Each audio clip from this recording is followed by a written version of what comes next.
All right. I'm going to try to have a civil debate, discussion, whatever you want to call it, with Owen here.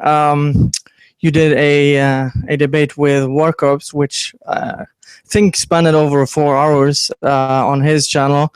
And we kind of set the terms that we're going to try to like stick the topic of discussion mostly on like feminism. I think you also said you were kind of a Marxist feminist, if that's correct. I don't want to misrepresent you.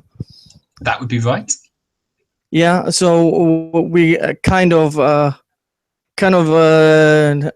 limited to that. Of course, if the discussion is gonna require of kind of us delving into a little bit of politics, we're gonna do that, but mostly we're gonna stick to that topic, so it's not too vague of terms, and yeah. So how about you introduce yourself so people know who you are, and so we can start the discussion?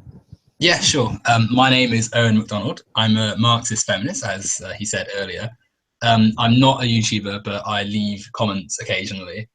And I guess I got attraction from War Corpse's videos to do a debate with him.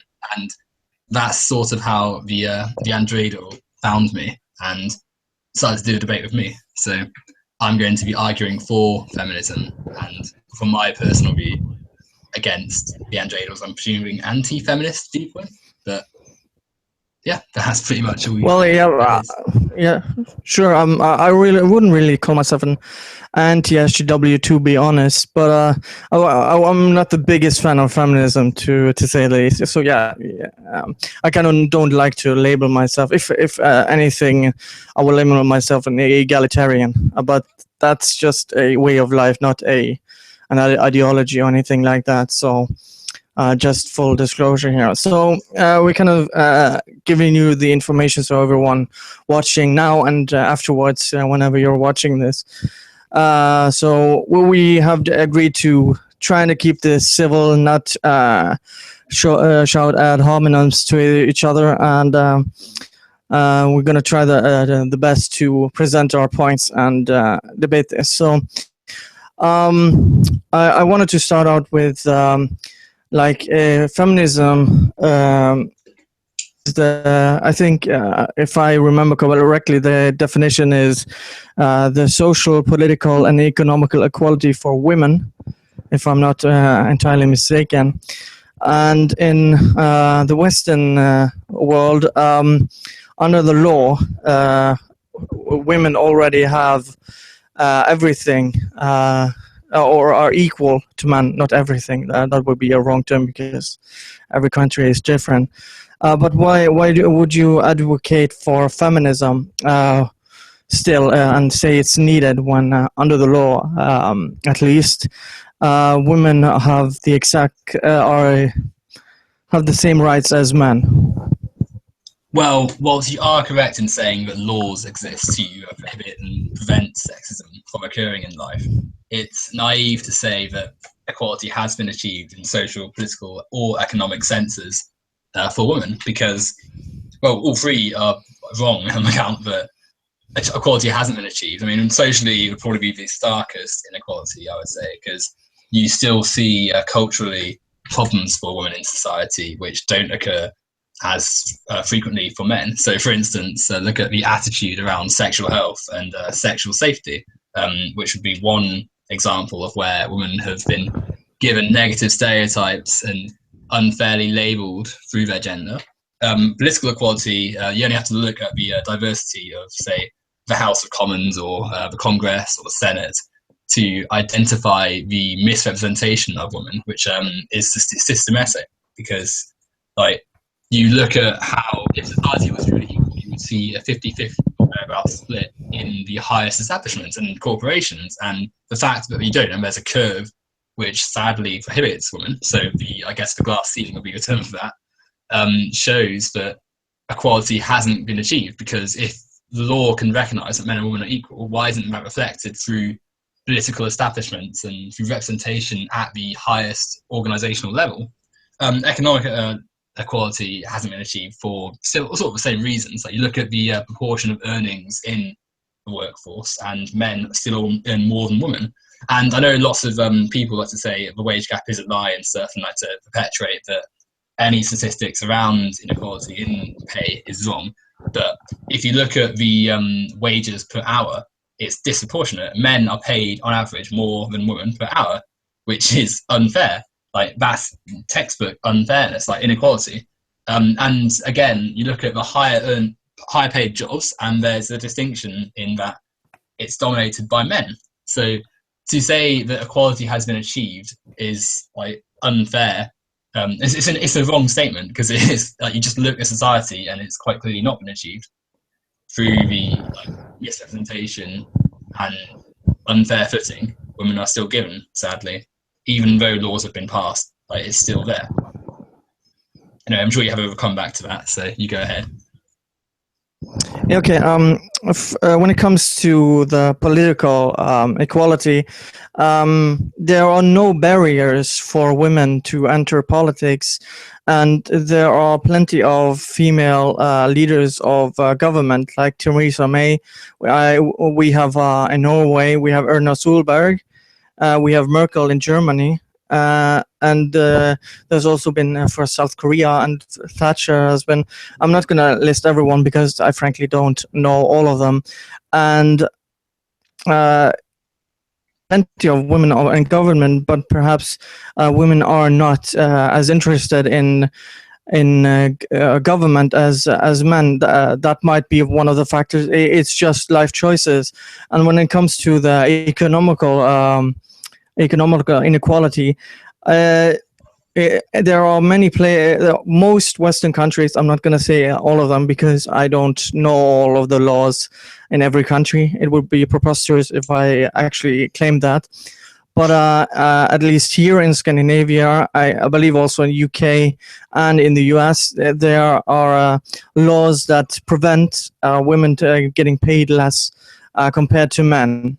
And it's actually legal. So, and if you actually find out that this is the case, you can sue and report it to the police. So I also disagree with you there. What's your response? Well, politically, whilst obviously there have been leaders who are female, I think it's, again, sort of naive to solely say that equality has been achieved just by a few figureheads been appointed. So obviously, whilst an individual woman can ascend to the top and become the leader of the country, that's not to say that every single woman will have the same chances as their male counterparts. I said similar in the debate with War Corps, that whilst obviously it's easy to say that a woman can just apply or go to an office and become a politician, but as with any structured organisation in the West, there's different layers. There's different managements and levels that you have to go through before you can reach the level of politician that people sitting on the Senate have. So, and there's always going to be councils and boards and government organisations that dictate where or how you elevate yourself. And for women, their chances are lower.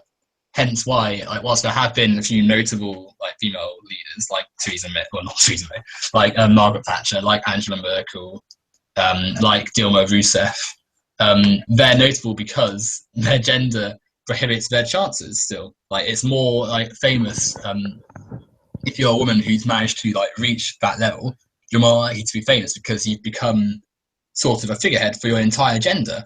That should tell anyone looking that gender is still a private a limit for political elevation. There are still barriers, and it's more, a government is more than just the person who's the prime minister or the president. There's the Congress or the House, which governs in effect. So if we look at Congress and the House of Commons, there's still not, it's not 50-50. It's not anywhere near 50-50 in most countries. In fact, I'm not sure there are any countries where that level of equality has been achieved in the body of government, like House. So that'd be the answer for political equality. And whilst obviously for economic equality, yeah, a woman can complain and file a legal complaint if there is proof of wage disparity. But it's there's more knock-on effects than just complaining. Like, you've got the idea of going against the organization to contend with when you make your complaint. So if you're actively like pursuing legal action, then that's not as easy as just like making a complaint and then going to court. There's often months of waiting in between. There's like, you have to go on paid leave. Suddenly you put yourself out into the public to say, oh, well, I'm combating my employer, and the negative connotations around that still like exist. Like, let alone the personal sort of implications of being deemed like bossy or like bitchy, I guess, for challenging your bosses and stuff and being vocally disparaging towards someone. Employers will see, or future employers, sadly, will view the fact that you've complained against the corporation you've worked for or company and taken action as a time that they can't be trusted, because there are still like sort of perceived loyalties you're supposed to have to your boss, which prohibit your chances of, again, social like elevation and social mobility. So again, whilst it's good having laws, you need to change the culture around them to enforce them. It's like most forms of discrimination are pretty much like stopped or made illegal in the West, but that doesn't mean that discrimination is ended, does it? Like, you do so through education and like societal change and evolution. You don't do so. You can't just like pass a law and expect change to happen. You have to instill the movement into people through like actual communication of the idea. Hence why feminism would still be needed to push forward the change.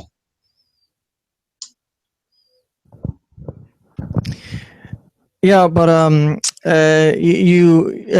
but still, it is illegal for women, at least in these countries that I mentioned, and if you have the evidence that shows this, and you're being paid, that's just the risk you have to take. Even if you get as a man, you get not the pay you deserve. You have to fight for it. That's how things work. And also, I'm sure you're referring to the wage gap here, which is more of a earnings gap, because it's just what women earn at what men earn, and you can see this in what kind of education and what kind of life choices women make in general, and this goes also into politics in general. There are of course many women who go into politics, but it also has to do with how good of a politician. What are you good to speak? Can you appeal to people? And I don't think that's a gendered issue. I think that's just a human issue when it comes to charisma and individuals. And saying that there is some sort of glass ceiling, I wouldn't actually claim that, because there is actually no bar. At least in the US, it's perhaps a little worse, because you have to get a lot of money, raise a lot of money to actually run. So you have those factors. But going more into European issues, where you have no bar of actually getting into politics, and when it comes to the economical issue, has been voted like the 7 last years as the best country to live in by several like UN and other organizations, but women still choose to pursue careers that make them more part-timers. I'm talking generally, of course. I wouldn't say that there are women who work full-time, but when you look at the trend, women work more part-time and want to have more free time, either for family or whatever. That's generally the facts of the matter. You can rebut to that. Well, to go from the start, you said something about fighting for like higher wages and stuff. And whilst, I mean, I'm a critic of capitalism as a whole, so I'm not really in favour of that system of like doing things anyway. But even in that system, I don't think it's particularly fair to say that a woman should have to like fight to be considered on the equal footing of a man in terms of their wages. Like, that's not, you shouldn't have to like go into a job actively knowing that you're going to have to prove your worth and fight your employer to be considered worthy of being paid the same amount as your male counterpart. Like, and obviously men have to contend with like unfair wages too. I'm not saying that men don't, but at the same time, it's all too often to see women going into jobs, finding out their male counterparts are being paid more, and then not having the grounds to do it. Because lest we forget that legal services, again, aren't as easy as as many imply. Like, it's not like you can just turn up with a complaint and then have it sorted out for you. Often court cases take months to process, and in the meantime, you're working in an environment which is now aware of the fact that you've fought against it and will try and quash you as a result. Many bosses sadly take personal investment in their pay, and they like to pay their favourites, and women who like challenge this sort of system end up getting unfairly treated as a result, and thus it sort of turns you away from complaining. Coming on to what you said about politics, you're saying how good a politician is often determines how far they can climb. And obviously, to be a politician, you need to like have a thing. And certainly, the system we have today, you need to have like charisma to appeal to people. You need to be a good speaker, but at the same time, that sort of reflects on the society we've created for ourselves, where women are deemed not to have to do more to sort of win people over, because like people's mindset is that a woman's not as good a speaker as a man, or a woman doesn't have as much charisma or like engagement and stuff. And again, a woman who's like speaking out and stuff and commanding a voice can be just perceived as being bitchy or being rude or like being sort of abnormal because she's speaking out and like quite loud and stuff, which obviously is a negative stereotype that society needs to combat. To say that it's just a case of like career choices and women like not having as much charisma, it's just natural that there would be more men. I don't think that's entirely fair, because again, if the law wants to recognise that women and men are the same, then, and women and men are the same, like a woman who wants to be a politician and has the skills should be judged on her skills rather than a man. Like, the disparity, like, that's not something which should be happening if society was equal, and we still had no need for like, if we didn't have a need for feminism, then women and men should be equal in all fields. Like, obviously, like in all fields that don't rely on like, I guess, hereditary, like physical stuff. And like, I can obviously, like, if I say equality everywhere, then people will say, oh, well, sports and stuff. But in something like politics, where like speaking, decision making, like they're gender neutral. Like, you don't need to be a man or woman to make a political decision, as we've seen with plenty of competent male and female speakers and plenty of incompetent male and female speakers and politicians and stuff. So politics isn't like down to, oh well, the best politicians are there because they're there, and it's women aren't there because they're just not like they haven't worked hard enough or are not charismatic enough. That's a poor way of thinking, in my opinion. And then finally, I guess you said, the earnings gap and wage gap. Studies like the studies I've seen, like, they've shown that wages and earnings are like disparately in favour of women. And yeah, maybe you can say that, oh well, one woman choose part-time work, but when you have to look at the wider societal like context of that, in that often we're not deemed to be like necessary one to be around at the home, and the man is paid more, therefore it's only natural that a woman's going to have to sort of sacrifice their own career to in a heterosexual relationship. She's going to have to sacrifice her own career to look after the child, to find like the problem. So it's just like, what am I saying? So she's going to have to sacrifice her own career to so I'm losing my train of thought. She's going to have to sacrifice her own career or her own like sort of job aspirations, so that the higher earner can earn money, and she has to obviously save a child and therefore find part-time work to sustain themselves. Which obviously like sort of reflects on the fact that if the man was being paid more before, then the man's career is more valuable, then should that not indicate societal problems? And in general, like, the fact that women are paid less on average per hour as well as like overall suggests that even when earnings are taken into consideration, there's still disparity there. And also, I would focus like more on the curve of earnings. So whilst earnings like for working class women and men may be closer. The higher up you go, the more you earn, the more likely it is that you're a man because of the lack of social mobility or lesser social mobility for a woman. And obviously there are going to be examples of women who do earn a lot. And I'm not saying that like women who like it's impossible for a woman to become like a really top lawyer or like a judge or something. But at the same time, the chances are less likely. And you look at any organization or a political or corporate or even like just non-profit, like the majority of people at the top will be men. That shows that there's societal problems which need to be addressed in terms of gender.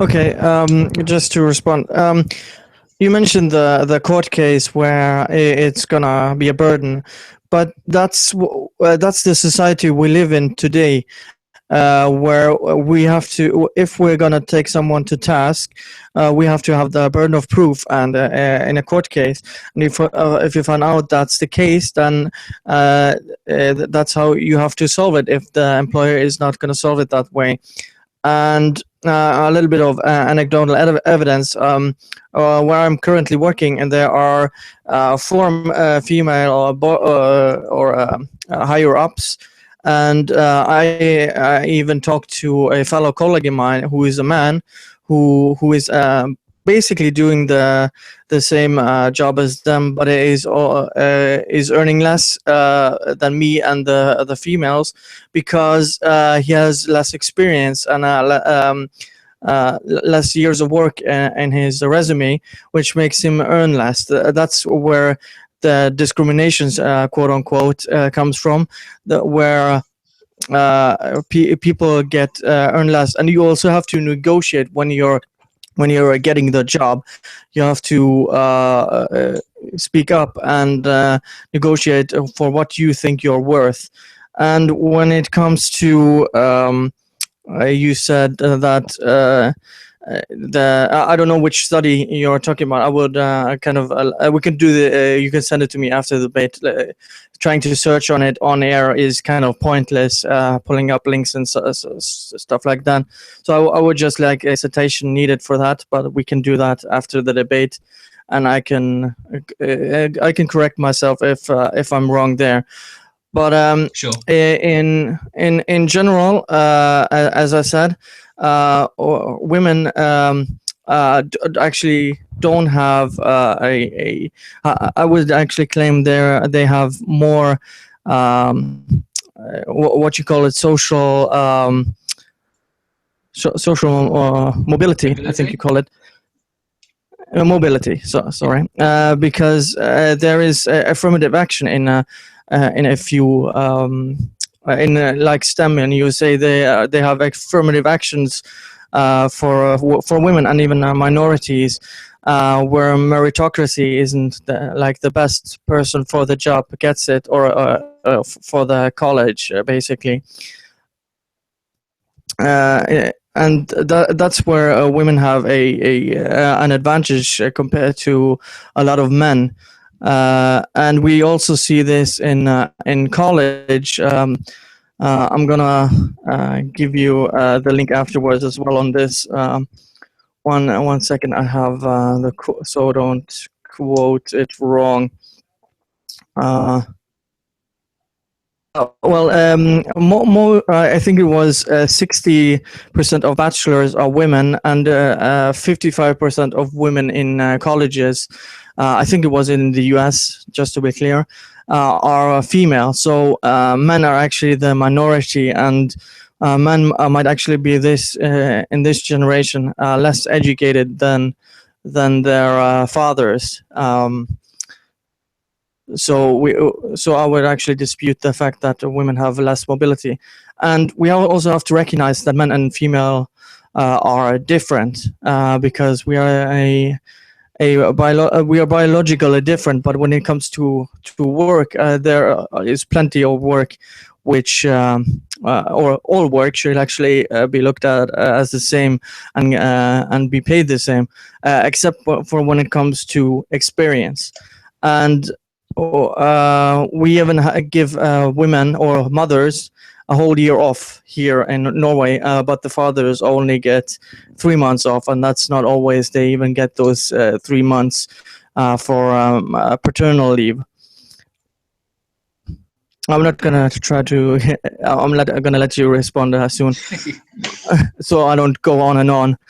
But the social mobility is far larger on women, I would actually claim.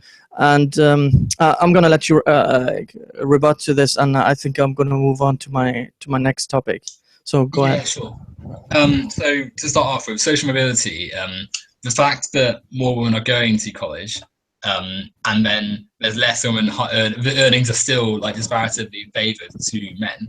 That should show that social mobility is still harder for women. Whilst obviously like more women are going to university now, and there's actually cases of universities where more women go to university, or there's more women enrolling. That doesn't translate to a job market where still the higher earners and the most like executive positions are most likely going to be a man there, or mainly men. Like there's still not the right environment for equality to be developed in society. Hence, when you talk about affirmative action, and whilst obviously everyone wants every field to be like a field with people who work their way there because of merit, and you want the best position for like the best person every single time, and you wouldn't need to have like policies in place to forward women or minorities there if society was equal as a whole, and society could be trusted to generate equality naturally. And the fact it doesn't shows why affirmative action has been needed to be taken. Like in an ideal world, we'd like to say, oh, we don't need these policies because the best person will always get the job. But that's sadly an illusion. That's not going to happen in the current environment we have. That's why affirmative actions need to be there.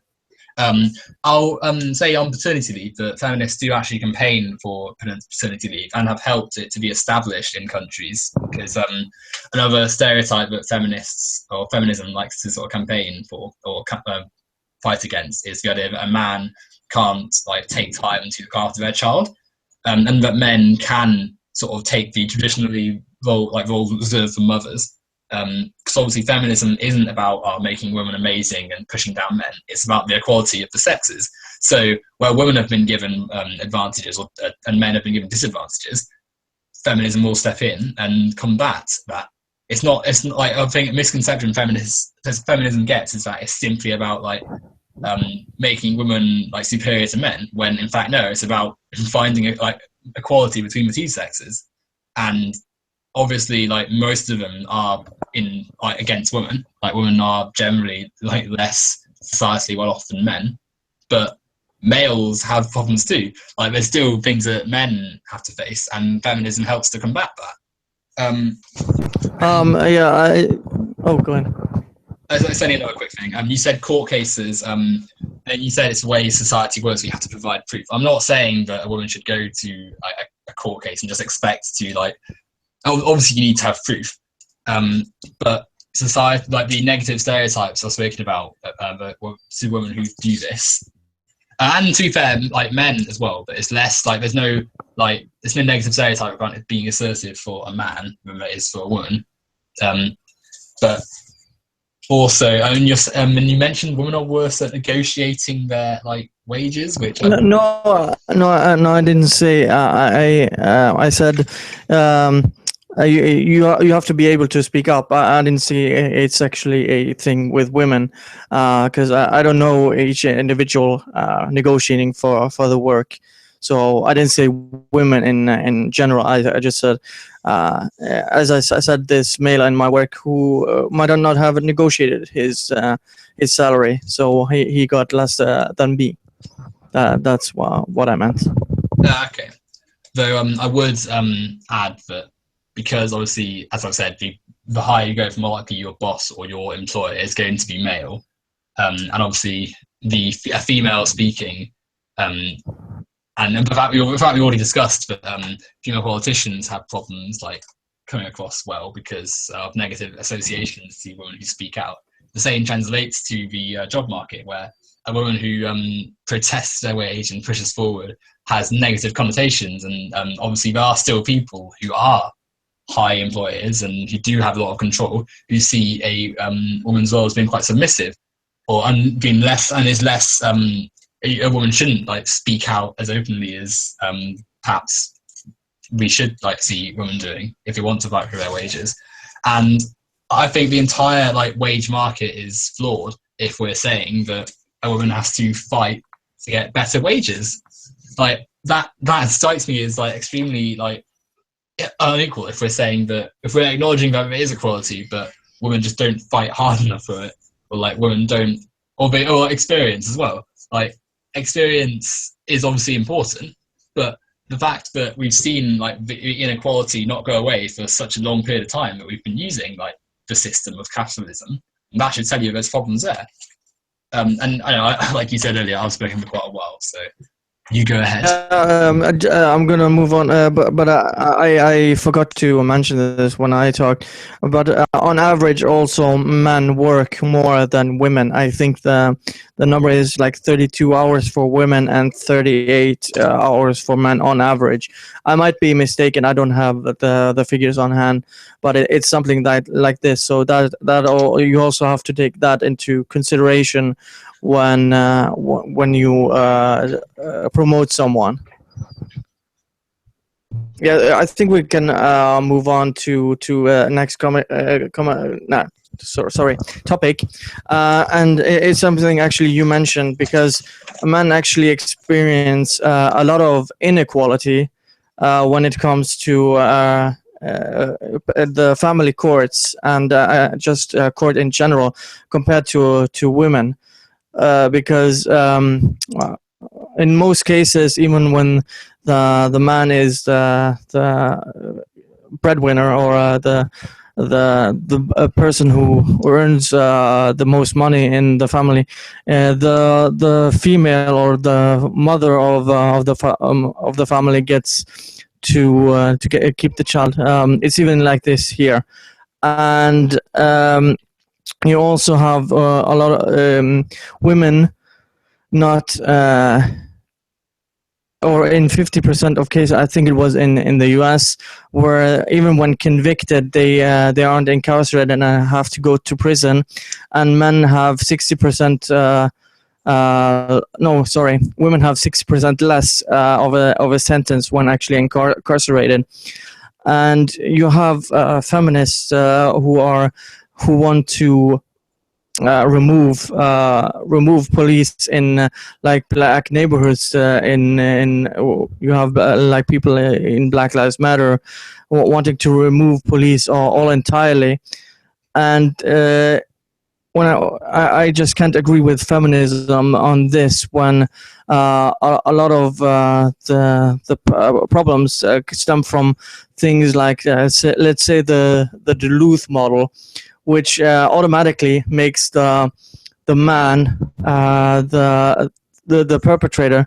I have the quote here from the Duluth model: domestic abuse happens when men believe they have the right to authority over women or who are intimate partners. And in UK, there are 16 shelters for men and 4,000 for women. So in general, there's a high inequality. I'm gonna let you speak now. So to start with, male court cases or family courts where men face disadvantages when facing the problems like of child custody after following a divorce, or like child abuse and stuff. Whilst I do agree that more needs to be done for like males in most situations, like fathers do admittedly face some problems in that field. I think that that's not necessarily doesn't undermine a feminist movement, because feminism obviously is about like equality of the sexes. So a feminist with good arguments will argue in favor of those cases. I mean, I think you have to take them individually, because obviously every sort of like relationship there is different and individual.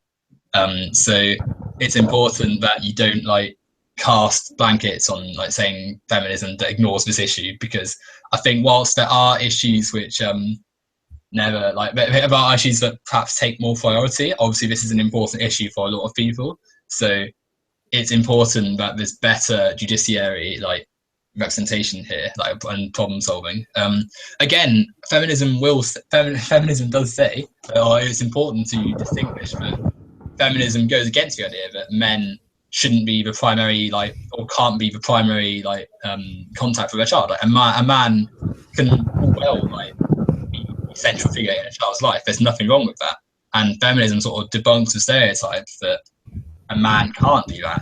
I don't think it's particularly fair to criticize feminism through this lens when no like rational feminist will say, oh well, men shouldn't be given the same rights as a woman to see their child. Like it's situational. Like if a court case, like if there's a parent that's better suited to take priority with the child, should be given that suitability. And if it's a man, then so be it.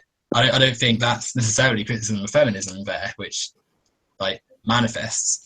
I didn't quite catch what you're saying about Black Lives Matter and feminism. If you wanted to say that again, so I could respond to it, if that's all right. Oh well, I was just making the link where you have a lot of like in US we have there 50% of the prisons are filled with minorities or and there are people in the Black Lives Matter movement who are advocating that police stop coming to the neighborhoods when that actually hurts the men in their community. That was kind of my point with the whole 60% I think. Okay, well, I think there's again some like obviously like I don't think police should be removed, but the whole point of Black Lives Matter is to like, or one of the points is to address the serious problems within police. So if there are people saying the police need to be removed, perhaps that's a little bit radical, but serious reform, whilst the police often operate with like racist or bigoted views of how societies work, and therefore go into black neighborhoods with like aggressive, forceful tactics which don't solve any problems, create more hostility, and unfairly profile and racially discriminate against black citizens. So, whilst it sounds silly to say, oh, well, police would be removed, you can see where they're coming from, because in many cases, removing the police would remove a lot of the violence that you'd see on the streets, and often the police do such a bad job protecting people that it's more beneficial and more safe to not have them there. Obviously, like in the long run, you'd want to have a police force which properly cooperates with the communities and properly works to protect the citizens to prevent crime. And obviously, like you don't want to have genuinely like criminal behaviour happening, and you want police to be stopping that. But I think the whole point is that while there are so many problems with the police, and there's so many innocent and people being targeted by the system, which deems you a criminal based on your skin colour, which unfortunately is still the case. Like as many people want to pretend it's not, it really is. So that's the whole point of like Black Lives Matter, I feel. And I guess I'm not sure how feminism sort of links to that as such. I guess. Well, do you have you have intersectional feminists and the definitely. three. And you have the three members, founding members, who are females, who are actually feminists. That was kind of my point. My mistake. No, well, certainly, like there are some questionable individuals in Black Lives Matter, but that doesn't mean the whole movement is defunct. Yeah. I'm not saying everyone in Black Lives Matter is like a feminist or. Yeah, no, I'm just making it clear if anyone's watching as well. So, go ahead. May I finish my point on domestic abuse? Or go ahead.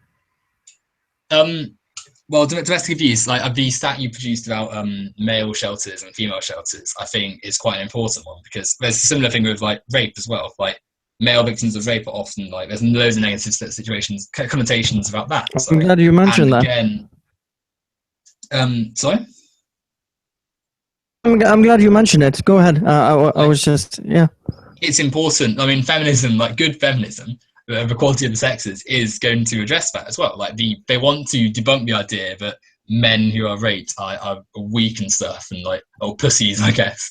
Like there's no one sensible in the feminist movement or in feminism saying that. Like the problems are, but then flipping that over, there's still lots of problems for female victims of like domestic abuse. The idea that lots of people don't even consider like rape and sexual assault within a marriage to be rape or sexual assault. Like as you said, lots of people still view like men's like a woman submitting to a man in a marriage not to be a problem if it like hurts a woman. Like it's just part of marriage.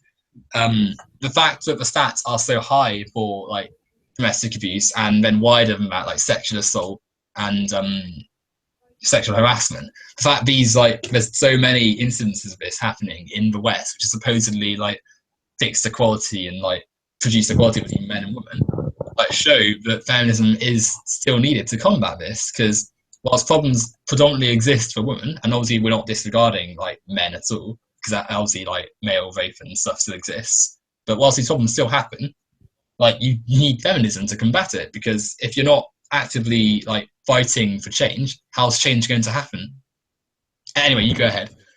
Yeah, but see, when you're talking about men's issues right here, feminism is for the definition says for women's rights, and you have the men's rights activists who get constantly censored at like panels and events where the fire alarms are pulled, and we have the Red Pill movie getting censored by feminists in.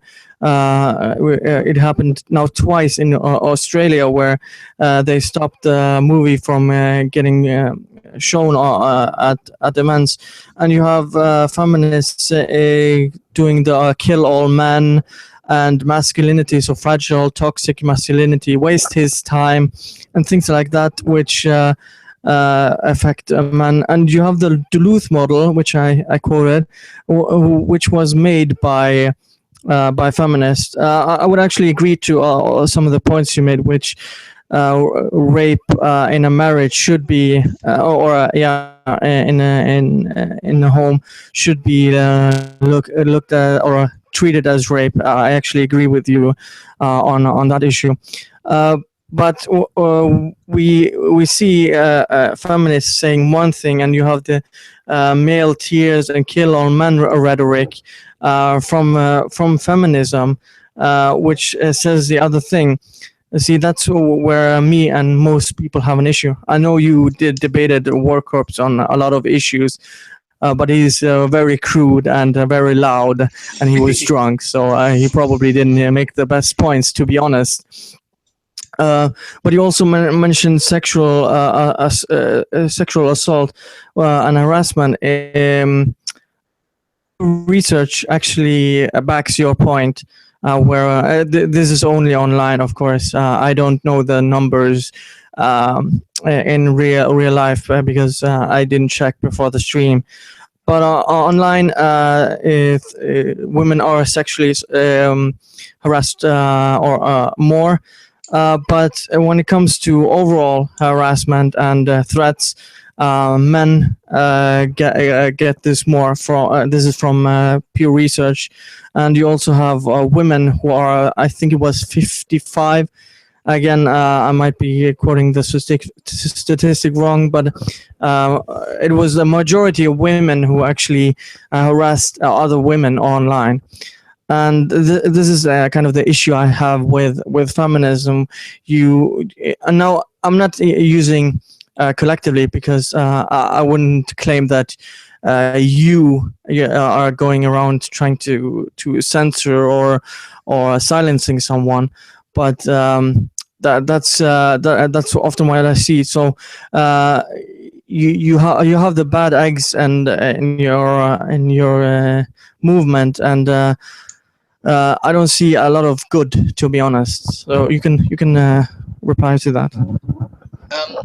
Well, to start off with, I think that when you the censorships of that, was it a Red Pill film or like a film about, I'm not sure what it was, but I think that personally, like, I don't agree with censorship of that form. I agree with criticism, and I think that if that film were to have come out, I don't know if it still is or not, but if it were to have come out, then yeah, absolutely, we could have torn it to shreds, because it would have likely said a lot of questionable things.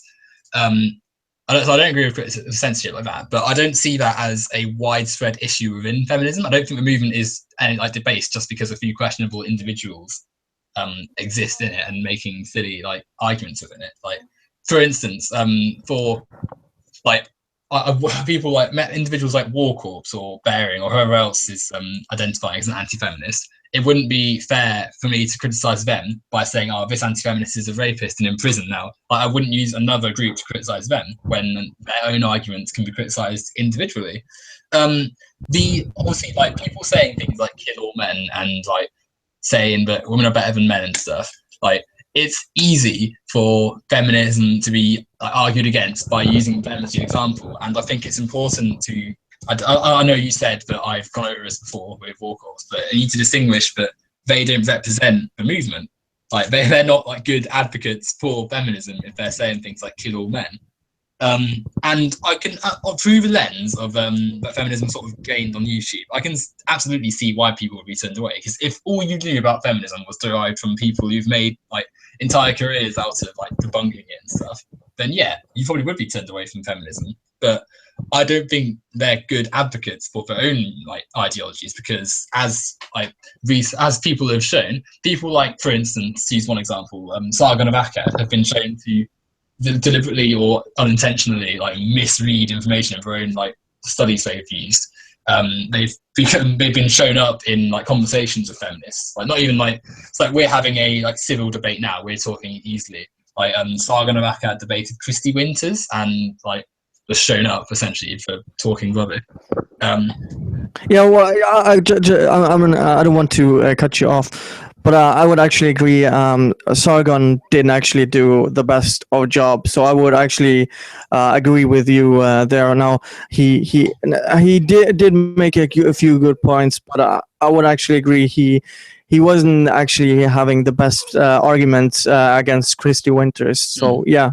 So I would actually agree with you on a particular that stream. But go ahead, make the rest of your points. Well, I'm glad you agree with me. And once obviously we've seen those videos, so we can agree on that. But then lots of people won't see that, will only see the videos they've been watching on feminism and thus gain an entirely warped and negative view of it. And that's like the whole point. If you view feminism through the lens that has been constructed, then yeah, I can see why people would disagree with it. But if you read about it, if you listen to like genuine proper feminists, then you get the better sense of movement. You don't get the like perception that it's kill all men. You get the sense that it's about the equality that we like strive to find in society, and that yeah, there are a lot of problems facing women in today's society which need to be addressed. On the topic of what about next? Harassment. I don't think harassment is, if we look at it through the lens that it is mainly like male harassment happening. Obviously, like violence between men is more common, I think, but then they were missing two key points. That male violence is largely not sexual. Obviously, it can be sexual, but if a man is harassed, it's likely not going to be sexual. It'll be like just a violent fight or something, or an assault or something.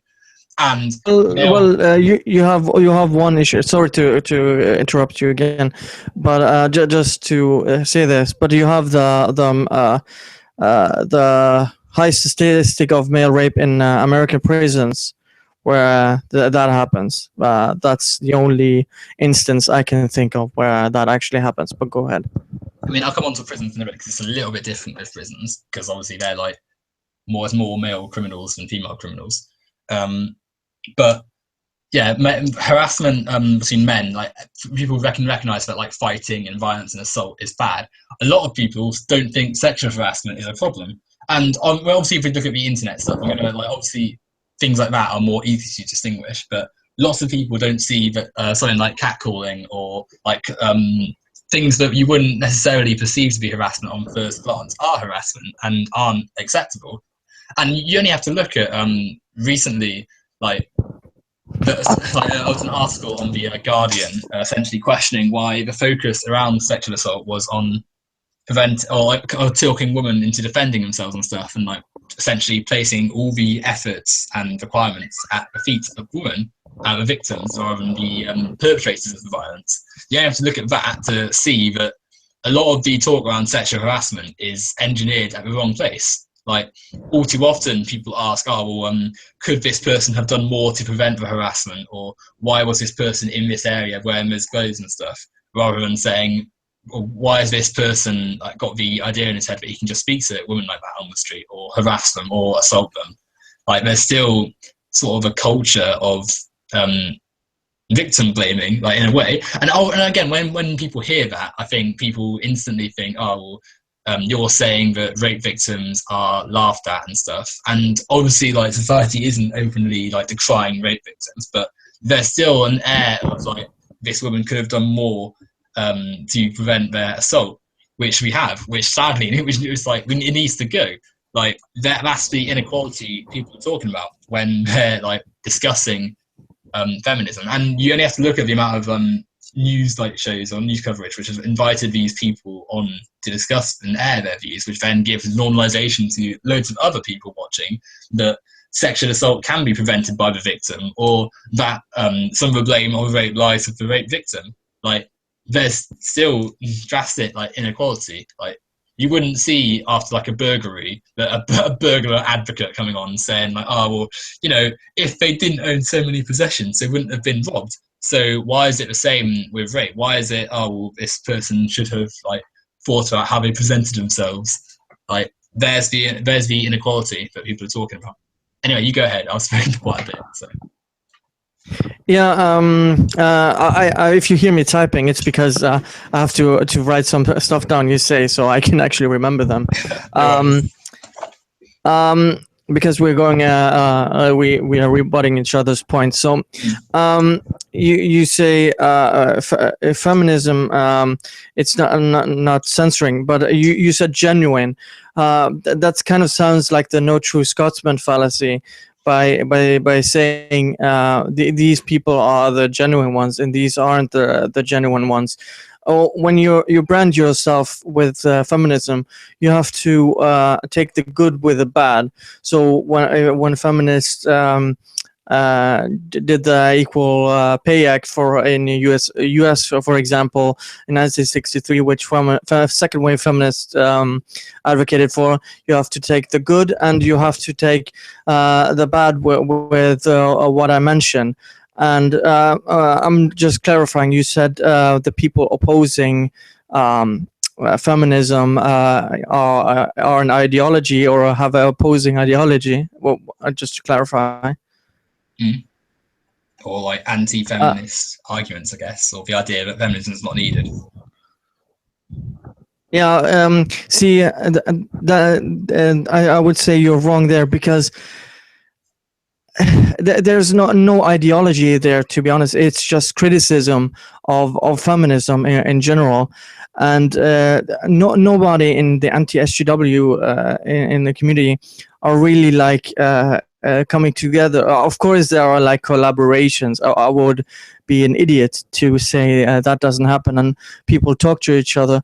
But there's no real movement compared to, like, say, feminism, because they don't gather. All you can say is like the skeptic community, but they also have different political leanings and things they have to say against feminism. Like you could say alt-right or Nazis or whatever are anti-SJWs, but it's not the same as like me not liking feminism. I like I said, I wouldn't call myself an SJW anti-feminist because the atheism, there's no real movement. It's just what you say. You don't believe in God, or you don't think something is that. So about that. And you have to learn women to defend themselves. I would actually advocate for anyone to defend themselves with martial arts or something like that, because it's a bad world out there. I know you have the Marxist leaning saying we shouldn't have to be afraid to be attacked or raped or sexually assaulted or harassed. But that's not how the world is. There are evil people out there with bad intentions, and having this, I believe it's in Britain, where you have the teach boys not to rape classes, but the people who are attending these classes aren't the ones who are going to rape. And feminism has on other issues censored game time and time again.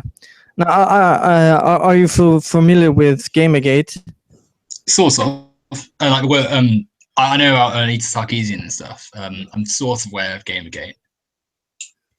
Okay, because I've been very active in that, because I'm a huge gamer, and I've seen a lot of games being censored, and unethical journalism, which have feminist leanings, who have censored art. You have in Australia, where you have Target, where you had feminists pull force Target to pull GTA 5 off their shelves, and you have people using you can run over hookers and it being misogynistic, or games being misogynistic in general, or racist, which isn't true, because you can kill anyone in Grand Theft Auto. And if you don't want to play the game, there are plenty of games out there for you. But still, there are feminists out there who want to censor games, and have actually succeeded. For example, Dead or Alive, which is not coming to the West, because feminists actually stopped it, or not literally stopped it, but had so much complaints about it that the publisher did not want to deal with it. And you have also translations where games were censored of their content because it was somehow sexist in some way. You can respond. Some interesting points raised there. Let's start. You're saying that feminism, same as genuine feminism, and that you have to take a good with a bad. I think there's a lot more good than bad. I think that a lot of the time the internet creates, again, the perception of feminism, but there's a lot of individuals who are like insane. Like you see these channels where it's like cringe feminist memes or whatever it is, but it's where you see like a woman like shouting and being like debunked and stuff just by like a few easy points and stuff. And yeah, I think obviously there are going to be individuals who don't do a good job of representing feminism, but if you were to choose the good with the bad, then the majority of feminists would be falling under the good, surely, because our points are literally that we want equality, and equality doesn't exist, and that we have to work hard to get it.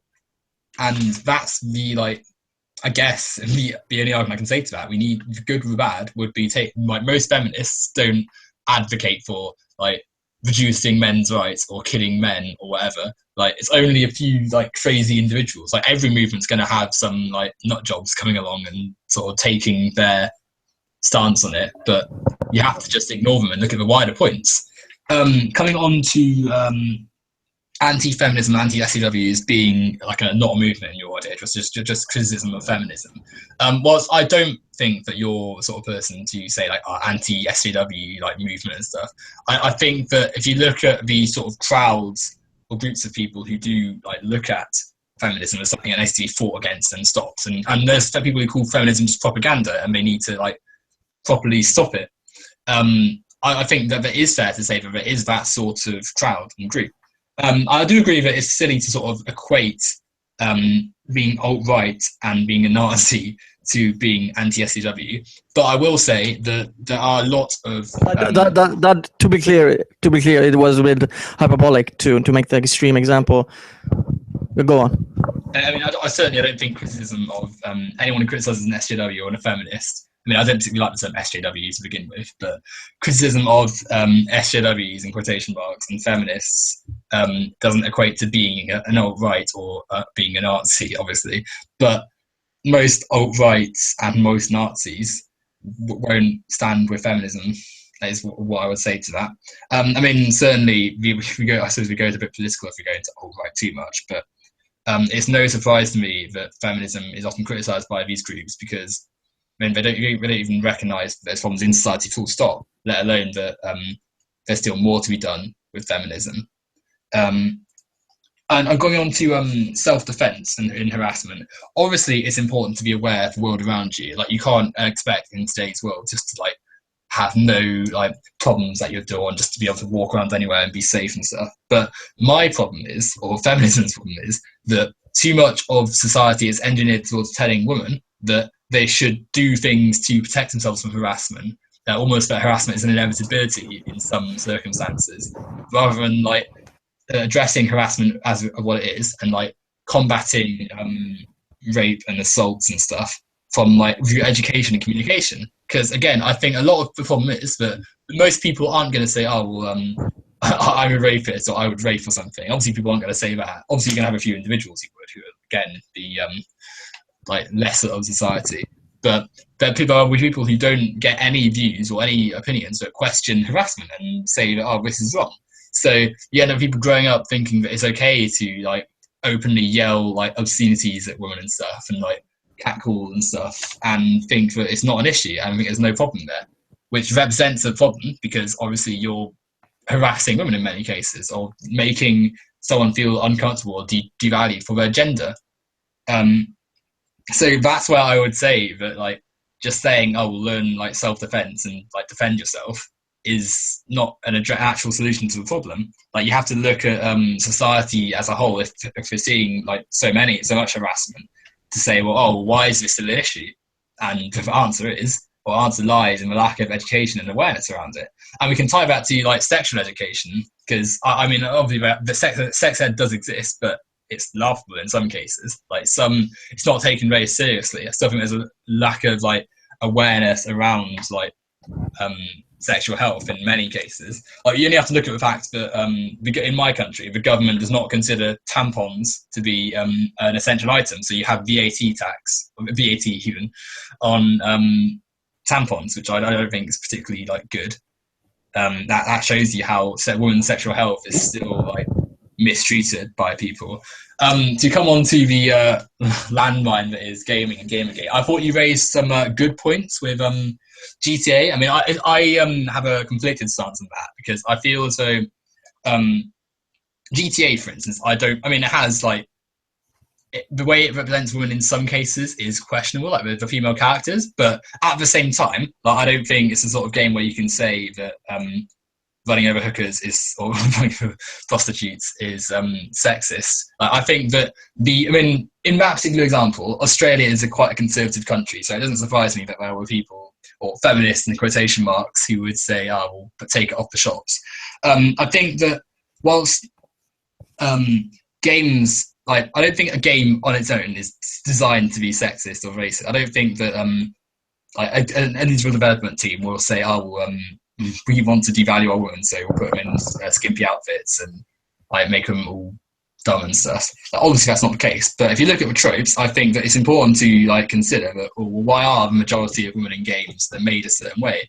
Why are the whole point of sort of Sarkeesian's work, for instance? I know it takes a lot of flack, and yeah, there are legitimate grounds for disagreement, and I don't agree with her on anything.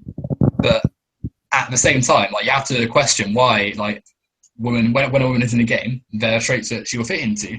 And personally, I think the debate, I don't think it's to say that we shouldn't have women dressed a certain way, because that's silly. I think it's important that choice is made, and that to me, a woman who's dressed like with less clothes shouldn't be controversial. But obviously, the way society is, you end up with it's a woman dressed in like less clothes being used as just like a way to feed male gaze, I guess. But the whole point of Sarkeesian's work is to say, why are video games containing so many women who like act or dress or appear in a certain way? And I think it's been a necessary one, because as sort of the feedback to her, obviously there was some genuine criticism, but the fact that so many people took to the social media and stuff to like harass Sarkeesian and like flag down any attempts to discuss video games shows that there is a problem, because if so many people see it as such an issue that someone dares to like question the nature of video games, then and video games, well, not even something that's hugely important, just video games. If so many people want to question that shows there's a problem. If so many people are so defensive over it. But I do agree that some of the criticism around video games and censorship and stuff is silly, because I don't think you get the right way to go about it. It's just to censor games, especially something like GTA, which clearly doesn't like. It's not exactly like something where it's only a prostitute you can run over. Like, you can do a lot of things in GTA. So, but yeah. Anyway, you go ahead. I've spent quite a while, so. Yeah, I took down a few notes. You said basically, in a broader sense, we need more education. But I said there are the people who we are teaching this to aren't the ones committing the so-called rapes. And we have this rape statistics of 1 in 4 that are outright lies, that are being perpetuated by even President Obama even though if I was a American like in 2008 and 2012, I would have voted for him because I think he was a clear better choice. Things like this are being spread by at least prominent feminists, and you also have like Julie Bindel, who said she wanted to close men in and walk them like library books to so females could come and get for a walk or something, and she even said all men are rapists and should be shot, basically. And this is like the rhetoric from feminism, which you have to, which people take an issue with, because you don't see. You can be a feminist, like Tiki Bomber in the chat, who is a feminist, but is also calling other feminists out, because that's the issue. And no, I don't say you, because you are actually braver than a lot of people on the so-called regressive left, which people are calling it these days, but the feminist side, which are blocking people and not having any discussion, or honest discussion at least. Just a quick back, and in a free society,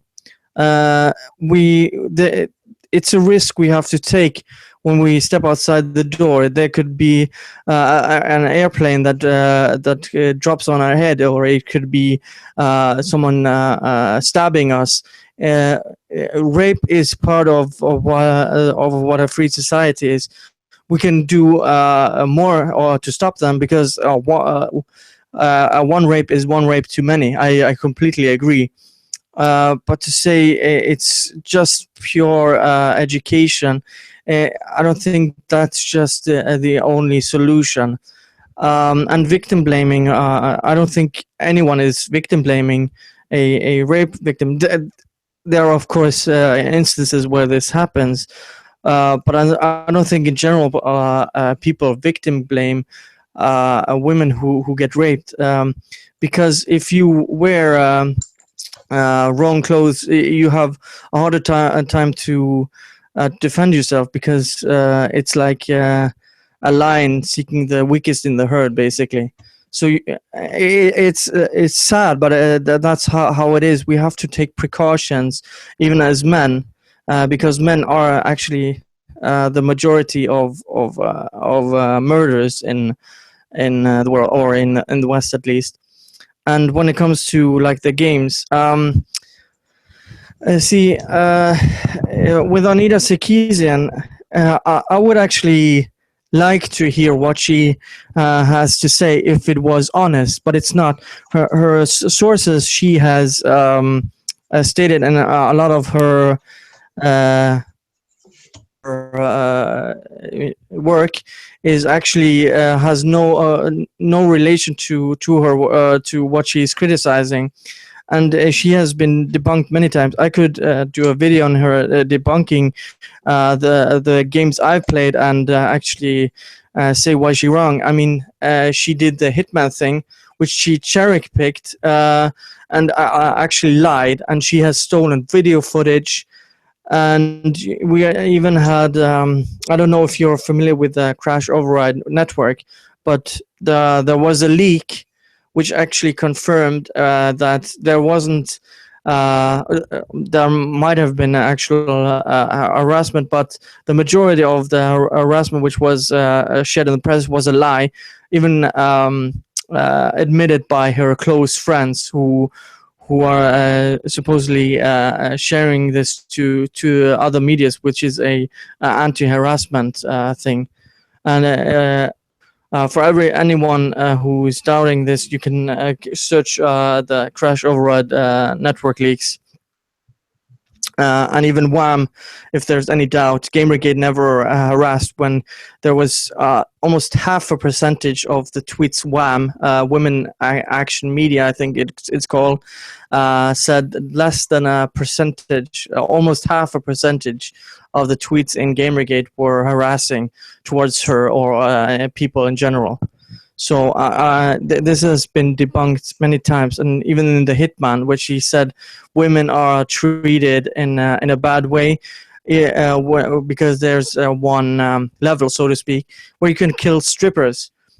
But see, the point of that stage is to go through them without killing them. If you actually kill them, you get punished. Your actual mission in that level. So yeah, you can. I've gone on long enough. Go ahead. No worries. Well, firstly, I mean, I've gone on for quite a bit at times too. So, anyway, rape statistics. The 1 in 4 stat. I mean, obviously, it is conducted from surveys. I mean, and it fluctuates between different numbers, but it's still between like 1 in 4 and like 1 in 5, no, or like 1 in 6. Like, it's still a high enough number for significant numbers of women to be under threat.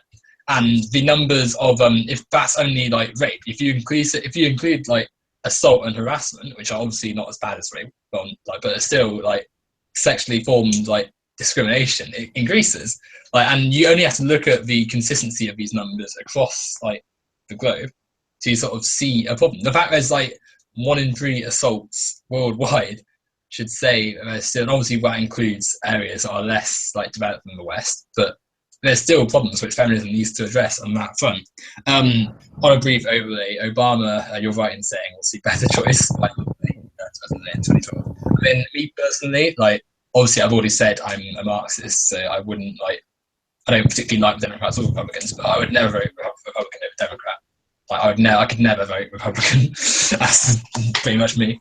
Then moving on from that, you say educating to people you don't need to. So I in a way, I can see why you're coming from. Obviously, like the majority of people who go through these classes are not going to turn into rapists, like regardless of whether they've had education or not. But society needs to, like, there's still people you can alter. Like, it's reductive to say, oh, well, education won't change anything because rapists will still rape otherwise, and you can't stop rape. It's just a part of society. Like 100 years. Well, on that point, see, I would actually see it's more of a mental issue. I agree it would actually help with more education, but it's going on all the wrong in all the wrong ways, because they're so-called educating people where it's not needed. That's kind of what I mean. Well, I mean, I've proposed big reforms to sort of sexual like health and sexual discussions and stuff in schools, because I think that often it becomes too condescending, hence people don't take it seriously. Like, there needs to be better discussion around it rather than sort of like be closed-minded, like taboo sort of like that we have over here at the moment. But going back to what I was saying, like, you could just as easily say, oh, like 100 years ago, oh well, like racism is just a part of life and it'll always be racist, and you just have to watch out and do more to not like keep yourself safe. And there's all sorts, and like to LGBT people in like the 60s and 70s and stuff, like, oh, well, there's loads of people who really don't agree with you, so just keep your like sexuality a closet, keep it safe and hidden, and no one will bother you and stuff. And obviously, like, you can say that, and maybe it will like reduce your chances, maybe, but that's such a negative, like, reductive way of going about things, and so obviously unfair to people in question. But it doesn't solve anything. Like, and there's still enough like assaults and stuff going on to like aim to have it lowered. Like, society should always aim to lower the number of crimes it has, regardless of what the nature of the crime is. So, no, of course, there's a mental state of a rapist that's in question, but I think we also need to consider that rapists aren't all just people who like run around in like ski masks and like drag women off into alleyways and stuff. Like, oh yeah, I agree. I totally agree. Exactly, like it happens to people. Like, I think it's 90% of it will be someone that you know. The victim knows the assaulter, so it's not a case of they've been like escorted off and stuff and raped. It's that like it's happened within like close proximity to them. It's not something that some insane person has just targeted them. It's someone that like they know. It's someone who'd be otherwise considered a normal person a lot of the time to them. So that's where the education is needed, that people can think that some of the forms of assault are acceptable. That's why like people want communication and education advanced. And what we're going on to, Julie Bindel. It's like, again, I'm not aware. I've seen the quote. I'm not too sure on it, but if she has said that and she's meant it, which I don't think she does, but if she meant it, then as far as I'm concerned, she's not a legitimate source for like these arguments. Like, and feminism isn't, again, a movement isn't derailed by one person's dodgy quote. I thought a regressive. I was just giving you an example of that. I wasn't trying to smear the whole movement, just to clear it up. Yeah, sure, yeah. The phrase "regressive left" is somewhat ironic because left-wing politics are all about the advancement of the individual and society and the state, but I think it's sort of a misconception. It implies that left-wing politics are about the regression of society, and they really are. Well, to be fair, I think people mean like the extreme authoritarian left. I think that's what they mean. But are those people like left as a whole anyway? Like, I think we look at someone like Hillary Clinton, who lots of people on the right like to say, "Oh, she's a leftist, she's a regressive left." When I agree, she's not left. Yeah, exactly. She's not left at all. Anyone with any sort of political background can tell you straight away that she's quite clearly not left wing. Like, she's not even on the left of her own party, but people will just say, "Oh, well, she's a leftist," and then confuse her. I mean, that's more of a political sort of debate about like where the left is, and obviously I'll have some pretty strong views on that, but. Yeah, but the term aggressive left is just ridiculous, I think. And then I think I've already sort of risks. You said risks we have to take in society. Like, again, obviously there's risks, and whenever you do anything, like there's always a risk of crime happening. But the nature of sexual crime, where lots of people view it as something the victim can do something to prevent, I think that's a wrong debate we should be having. Like, it's not, and he said rape is part of a free society. Like, obviously, there's always going to be cases of like rape. There's always going to be like an individual who will rape someone. But that no one said like, oh well, if society is sexist if we don't completely eradicate rape. But we need to seriously reduce the mindset we have where rape is an inevitability, and say, oh well, how can we prevent these from happening in the future? And you create fewer people who will commit this sort of crime if you educate them from a young age. It's like you're going to create less racists if you show people that racism is wrong and why it's wrong. Hence, like, why less racists were born in the 60s and 70s and 80s, because they went through reformed school systems which showed, and even just having like in some cases racism, if you're growing up with black children or non-white children, then you're less likely to have these like views of that like, for instance, the views perpetuated by the KKK or something, where like black people have lower IQ. Like, if they're in the same class as you, then you're not going to have that view. And if you're discussing, or if you're being told why racism is wrong, then you're not going to have those views. Hence why it's lowered drastically since the like 1900s and stuff. Likewise with sexual assault. If you discuss why it's wrong, then less people will think it's right. So that's what I mean when I'm talking about like education and stuff, and why we can make it so that it's less likely to happen. And then I suppose, where are we going? Oh, victim blaming. So you're saying, like, you said that there's always going to be a need for, like, no one in society blames victims, what you said.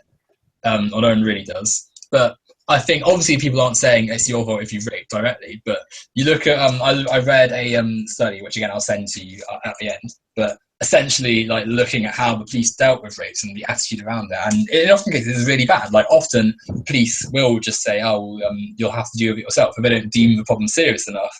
Like, which is sadly, like, obviously, like, it's important that you make these claims based on truth, but the fact that people can just go in and say like, oh, evidence or get out, basically, like, that's showing a complete lack of faith in the system. Like, you look at the high numbers of successful cases that have made court and then been found successful when like the evidence has been presented. That shows that like more often than not, a woman is not going to lie about being raped. Like, obviously, like, you don't want to be wrongly like indicting people, but the numbers aren't very high for people who make false rape accusations. And then it's all well saying that, oh, well, like people don't believe rape victims, but often like the psychological effects that have been left on rape victims through the system, like enhanced by the system that has failed them, show there's a need for reform there. The idea that a woman has to prove if she's lying or not, basically, like from a lot of juries, which is sad to see. And then, as I said on the page, last of them is Anita Sarkeesian. I don't doubt that she has some flaws as an individual. I mean, I'm sure I've seen the things that she's got wrong in terms of games and stuff, and that she's taking things out of context. And I don't think that she's necessarily the best advocate for feminism sometimes. But I think what's important to consider is that she's one individual making like points which lots of other feminists have made. Like the fact still remain that there are problems in like video games and the way and just media as a whole, like the way women are viewed through that lens, which need to like evolve and keep up with the times. There's nothing wrong with adapting games to like have even more characters that are female, or like more like or less sort of less track with female characters. So like instead of all looking at sort of the same thing, like diversity and characters and stuff, or whatever. Like there's nothing wrong with having debates about that and showing why it's a good thing to have more inclusivity. As for Gamergate, I mean, I said at the start, I'm not really as like aware on that. I'm not sure all the stats and stuff. And there was hyperbole from both sides, but let's not kid ourselves. There were like there was harassment going on. There was, but all the talk of ethical like journalism, like it's important to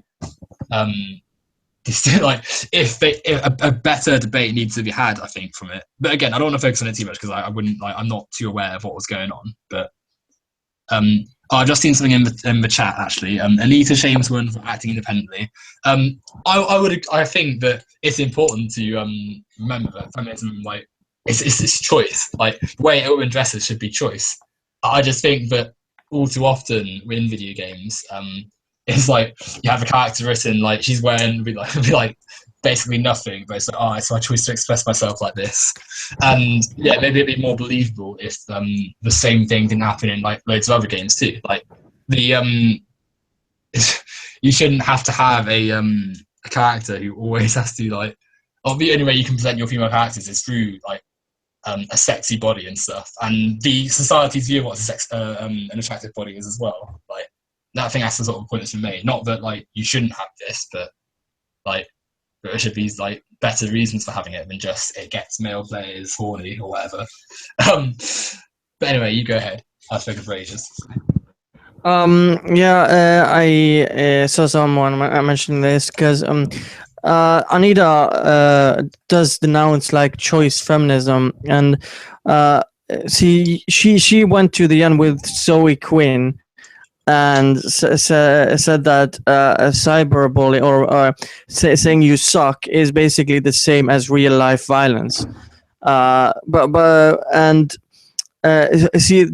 People are willing to actually have this discussion when it comes to games, but it's being done in an intellectually dishonest way that people are getting sick of it. And I agree there was probably harassment from both sides, but again, as I can give you the study that showed less than 1%. Was in Gamergate, coming from Gamergate supporters who were actually harassing tweets. They had like, I don't know, 10,000 tweets or something like that. And I see you have men's rights activists who advocate for men, but are actually looked at as evil. There have been protests like when things are shown, like the red pill, for example. And when Amazing Atheist was shunned when he actually tried to help girls in the third world, while Anita Sarkeesian did nothing, and there was no counter from the feminists who so-called try to show that they cared about or basically put money where their mouth is. And when it comes to the that there have been a lot of claims that if a man and woman both get drunk and they have sex, that basically makes the man a rapist. And you also have a catcalling in Nottingham, where you live, where they've made that a law, which has been advocated by feminists. And recently was the International Men's Day, but last year when they tried to just have a day about men's issue, a feminist, Jess Phillips, just laughed at this guy who and said it was ridiculous to talk about men's issues. When it comes to you mentioned you have to prove rape. See, as I mentioned before, with the wage thing, if you get paid less, it's just we live in a society where we need proof. We need the burden of proof if we're gonna claim something and take it to the court of law. That's just how it is. You can't just say you have been raped. We have instances with, like, the mattress girl, and you have the UVA case. I even have a neighbor who was actually jailed for a false rape accusation.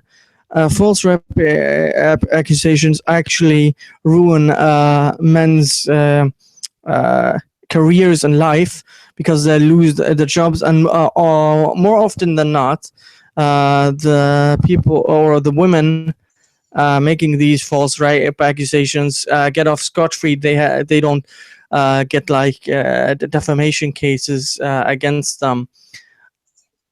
And let's see, was there anything I wanted to go ahead? I'm gonna try to find my other point. You can rebut to that. Yeah, okay, sure. So what, you're just gonna come in when you found your other point or something, or? No, go ahead. I'm just gonna find it. I have to look through my notes. Okay. So again, Zoe Quinn and Anissa Sarkeesian going to the UN. I'm not actually sure of the details of this. If they equated "you've sucked" to being the same as like actual assault or something, or? Yeah, she did say that there are multiple clips on it on YouTube. Actually, shows them saying this. I think that's probably the wrong way to go about it. But again, they're individuals and they don't represent the whole thing. But also, whilst I think it's important to discuss why it's happening, I don't think censorship and changing the law is probably the best idea of going about it. Though having said that, I mean, the backlash that the two have received, like regardless of the point some of their critics were making, the backlash they received that happened, and for many other female gamers, I guess, or females in the media industry, shows that there is a need for discussion. I don't think you can dress that up in any way. Like, I'm not saying you are, but there is a need for discussion given what happened. Likewise with Gamergate, I'm sure there were a few questions that need to be raised, but the reaction that many of the critics had wasn't good. Men's rights activists even. Whilst I think that there are a few issues that men's rights activists have raised which are important, the movement itself is so like misguided. I think obviously there's a need for like discussion around men, as I've said in this like debate, like men's issues and things that affect men, like no one said or no one sane has said is a problem. Like, and feminism incorporates discussion around this because it wants to like debunk the idea that men can't talk about their issues, or men can't like discuss like mental health or like fatherhood or things like that and stuff. Like, the problem that men MRAs have, I think, is that loads of them, or their main centre points seem to be like combating feminism and saying, "Oh, feminism is not needed because we have issues," and MRAs like need more focus than feminists do.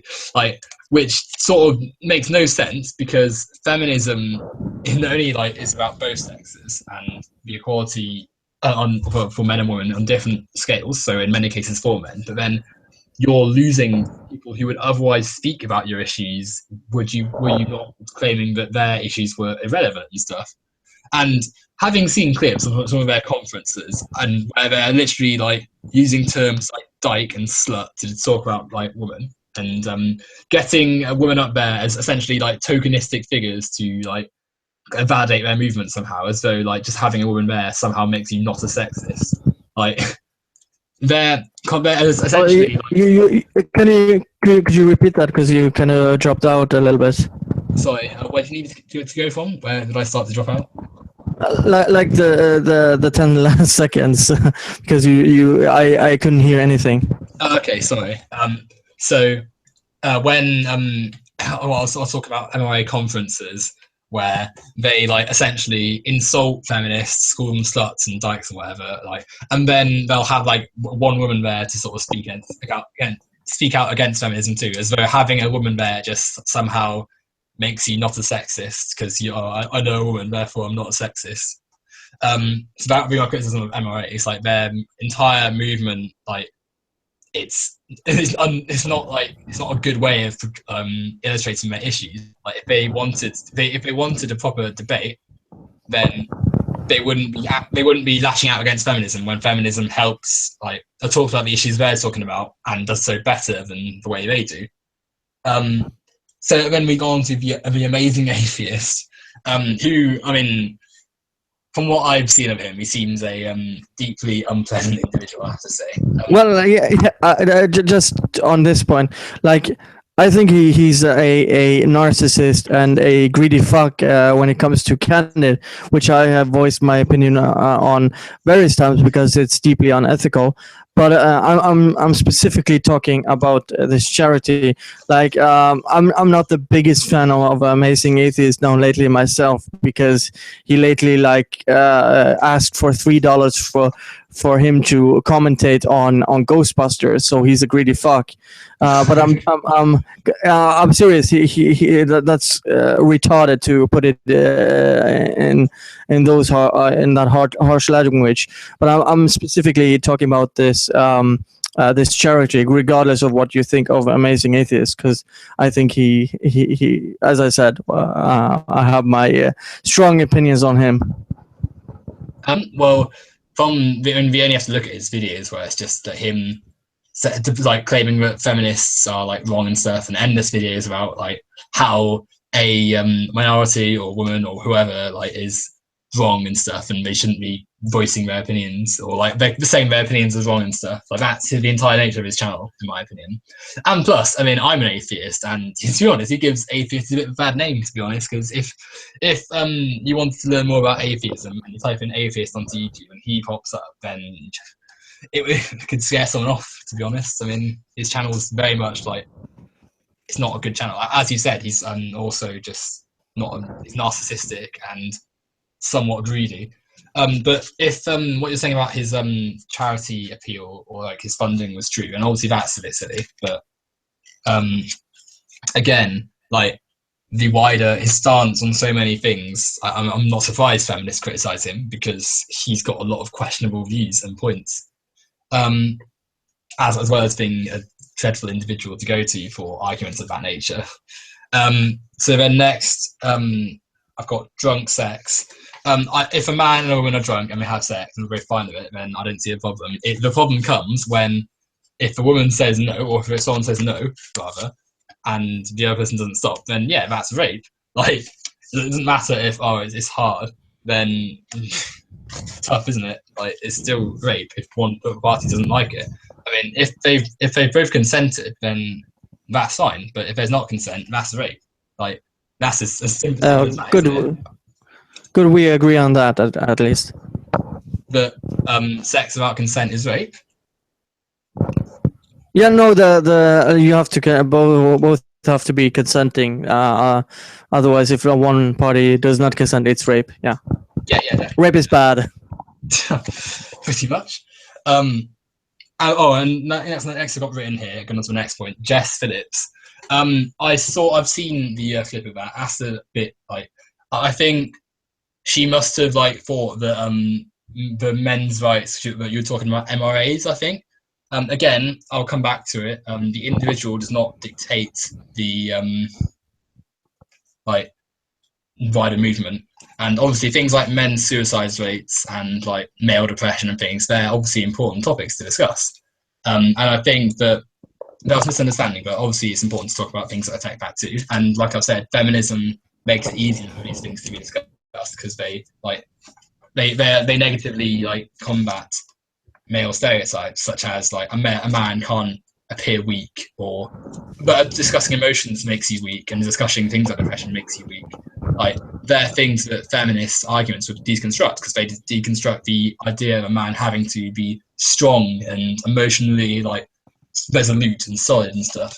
Like that's where I would say the need for discussing male issues can be addressed through feminism, because they like decrease the need for like barriers to be put up around discussing that. And we come on to rape legitimacy and like false accusations and stuff. Like I've said, obviously, like we don't want to have situations where you can just like say, it's rape, and the man goes to jail, or like just accept it. But the point is that the attitude around rape is so like poor and so like unfair for them, in the way that like they have to go through so many procedures to like prove their rape, and be in many ways humiliated by the authorities that are supposedly there to protect them. And not to mention like family and friends and peers and stuff that like needs to talk around it. Like the idea that the idea that one would comprehend lying about that, like obviously some do, but I think it's hugely unfair to like have an air of cynicism around them just because a few women did lie about it. Like, and maybe your neighbour did, or if you said you've gone to jail, and yeah, they did, and obviously that's not on. But for me to then look at another rape victim or someone saying, I've been raped, and then say, well, you might be No. I wasn't making the claim that like all rape accusations are like false. I was just making the link between that. A lot of women who make these false rape accusations don't go to jail, and basically ruin some men's lives for just accusing them. That was my point. Well, yeah, I mean, more serious repercussions like would probably be better there, but I think it's more important, like the proportion of false rape accusations to the ones that are true, and the ones that go unreported as well. I mean, loads of like I've heard the argument about if you're raped, then just go to the police, but it's seriously lacking like the understanding of what a rape is and how people come to terms with it, and whether people even want to sort of discuss it as well. Like it's not as simple as just like reporting it, having a rape kit like done and stuff. Like there's more important, like there's more that happens when a rape happens. Like some people, that even like they're engineered not to see it as a rape because like it's from a loved one or like a partner or something. Like it's more complicated than just like having the evidence ready to hand in, and then as soon as you've like gone there, it's just like the rape problem is solved. Like that, like there's still big problems with it in society. Anyway, I've gone through all the points, so you can respond. Yeah, you said MRAs are misguided, but can't you see how someone can claim the same about feminism? Like because in a lot of people's views, because it's a massive minority of women even who are feminists, and feminism actually only advocates for women's rights, but you make it out to be that it's supposed to solve all issues, which is not the original definition, which I said like in the beginning of the stream. And you said like at the MRA convention, they like trash feminists and things like that. Like it might happen. I won't say it doesn't, but mean words and criticism it should be allowed. It's freedom of speech. And when I see like this whole trigger warning thing and safe spaces in colleges, it frustrates me. And you said you basically made the I would say the false equivalence of like I'm not a racist, I have a black friend basically. with MRAs, with female MRAs. But there are prominent female MRAs like Karen Strawn, Alison Tiemann, and people in Honey Badgers, and other MRAs who advocate for men's rights. You even have a Tiki Bomber in the chat, who would actually say that she's a feminist, but advocates for men's rights, and even says in the chat that she would stand proudly with an MRA. And you also, I don't know, you said on War Corpse's stream you didn't like her, but Christina of Summers and the other woman, something like that. There's also other feminists who call out feminists and the so-called SJWs when they lie, and that's kind of the issue. And you said Amazing Atheist gives atheism a bad name, but I could also say that for Anita Sarkeesian and Steve Shives and people like them, because they cry sexism and racism, xenophobia, Islamophobia, and all sorts of stuff. Sorry. And you have the whole toxic masculinity rhetoric, which basically shames masculinity. I know there are people try to make the case that it's like the toxic ideas that men have to be buff and things like that, or brave. But when men actually show their emotions, they get met with things like male tears, or Jess Phillips who laughs, or rape shelters who don't take, or domestic abuse shelters who don't take in men. Also ask you this: what procedures would you remove from the evidence gathering or the process when it comes to rape? Because we have to have the proof. This is how things are, to make sure this is the best procedure so far in humanity, that we know we can prove someone has been raped. You can't come 6 months afterwards and just say you have been raped, because there's no evidence for it. And there was a little bit of anecdotal evidence, but there were 10 years ago, I think 10, 15 years ago here, there was a man who was raped but got laughed at in court and by other and in media, who said he was raped by a woman. And male envelopment isn't part of a lot of Western countries, or I would say a lot of or all countries. I don't know if it's part of my laws, but male rape, rape by a female, is not part of a rape. You have to be penetrated. You can go ahead and reply. Right. Let's see. So MRAs, you criticised the fact I said MRAs are misguided. But then you said that the definition of feminism is like primarily for women's rights.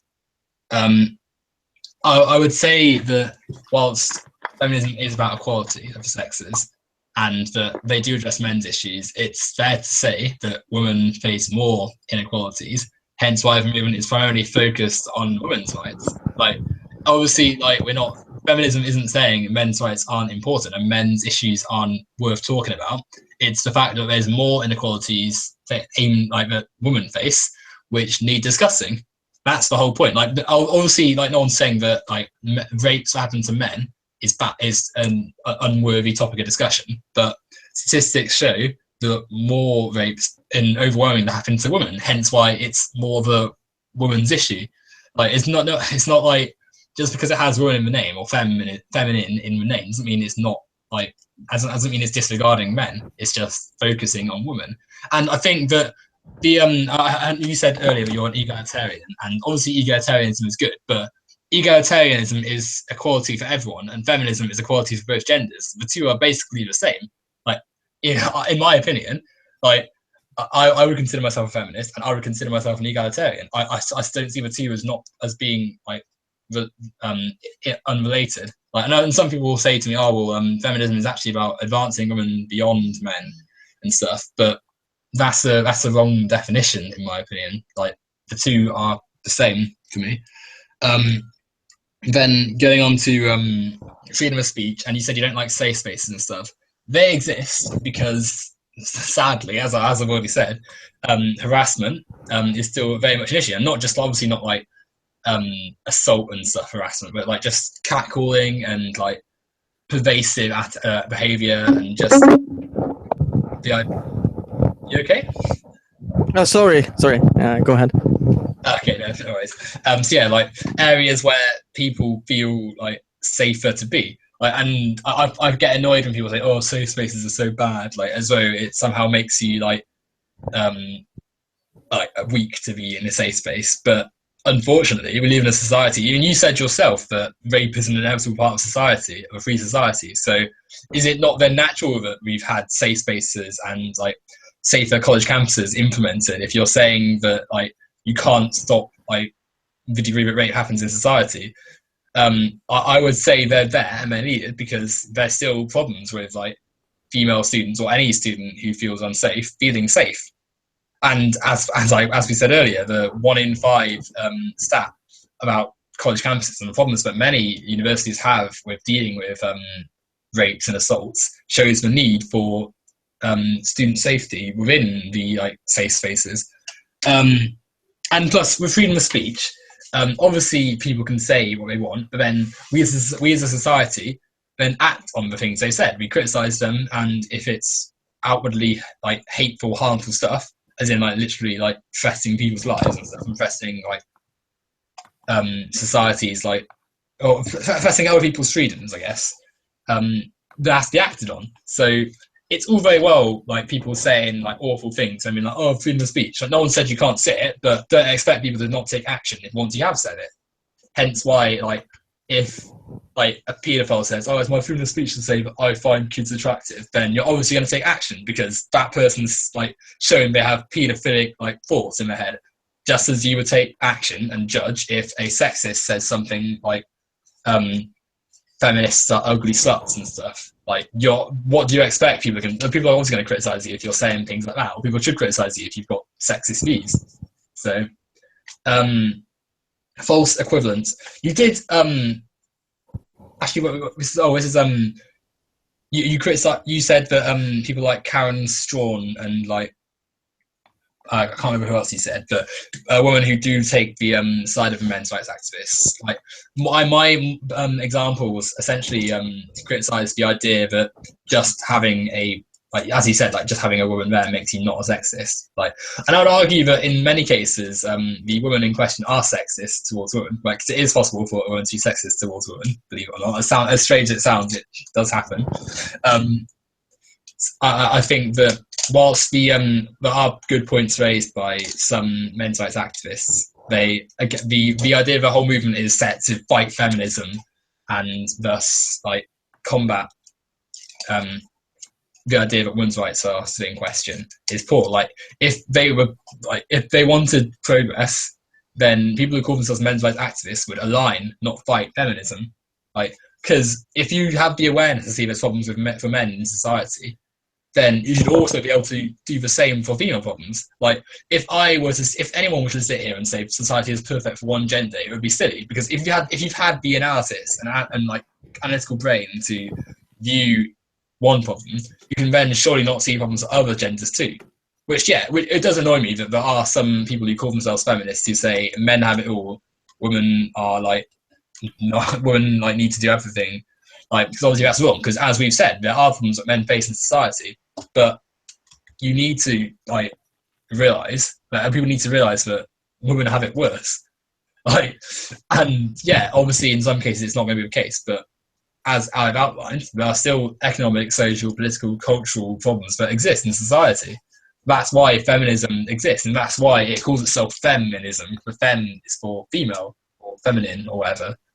You did make a good point on the amazing atheist, and like how if I'm saying he's a bad representation of atheists, you can then point to people who I would align with as a feminist and then say they're a bad representation. And I think that society as a whole needs to stop viewing the individual as an individual as representative of their whole like idea. But again, you can do this to politics as well. Like people made the political election, the presidential election between Clinton and Trump to be, Clinton is corrupt, Trump is better than Clinton, therefore vote Trump, and missing the whole other concept of the idea.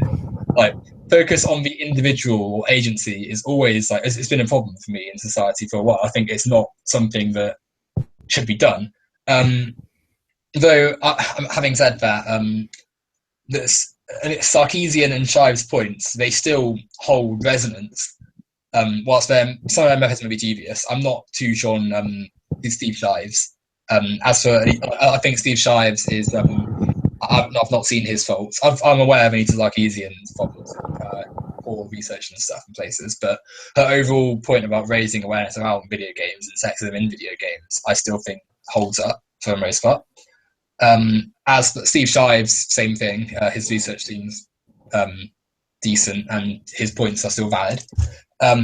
The Amazing Atheist may raise some good points sometimes, and again, I'm an atheist myself, so we're going to agree on a few things. But his views on feminism are so contorted and like misleading that he holds no weight with me.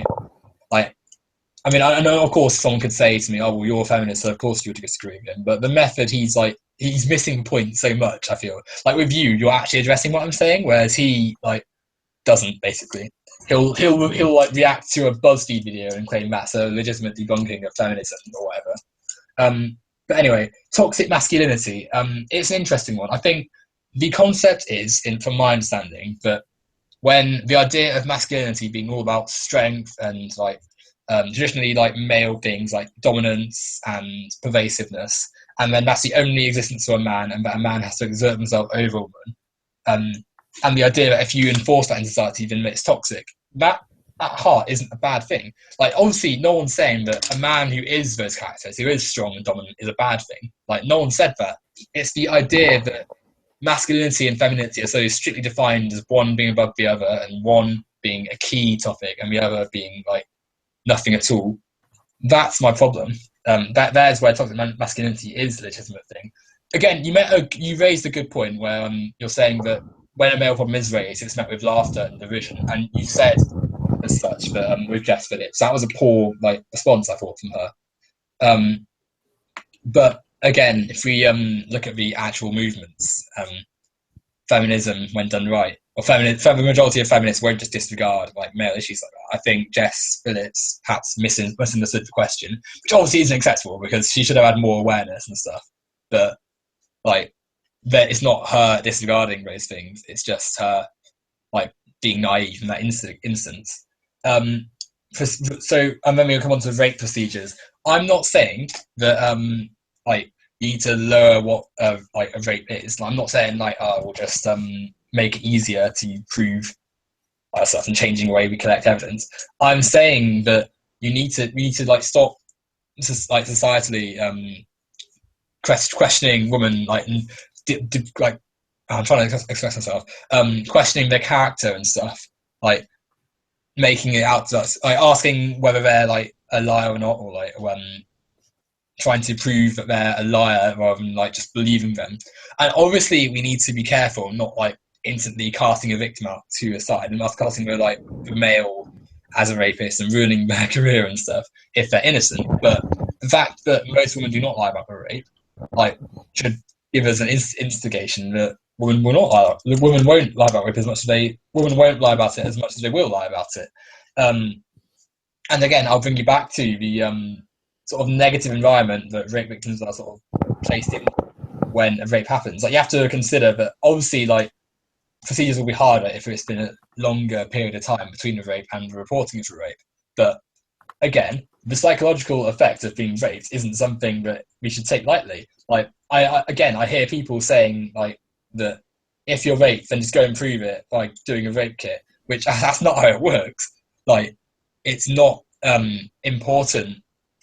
That's what I'm saying. It's important to consider that something like rape isn't going to be reported straight away because, again, it's quite understandable people are afraid of reporting it, given the amount of time it takes to go through a court case, negative stereotypes, and like especially in like schools and stuff. I mean, I've discussed on War Corpses debate that negative connotations around girls who sleep, like want to have sex and stuff and sleep around, and like the idea that having lots of sex is bad if you're a girl, but then makes you like a better man, or if you're a boy.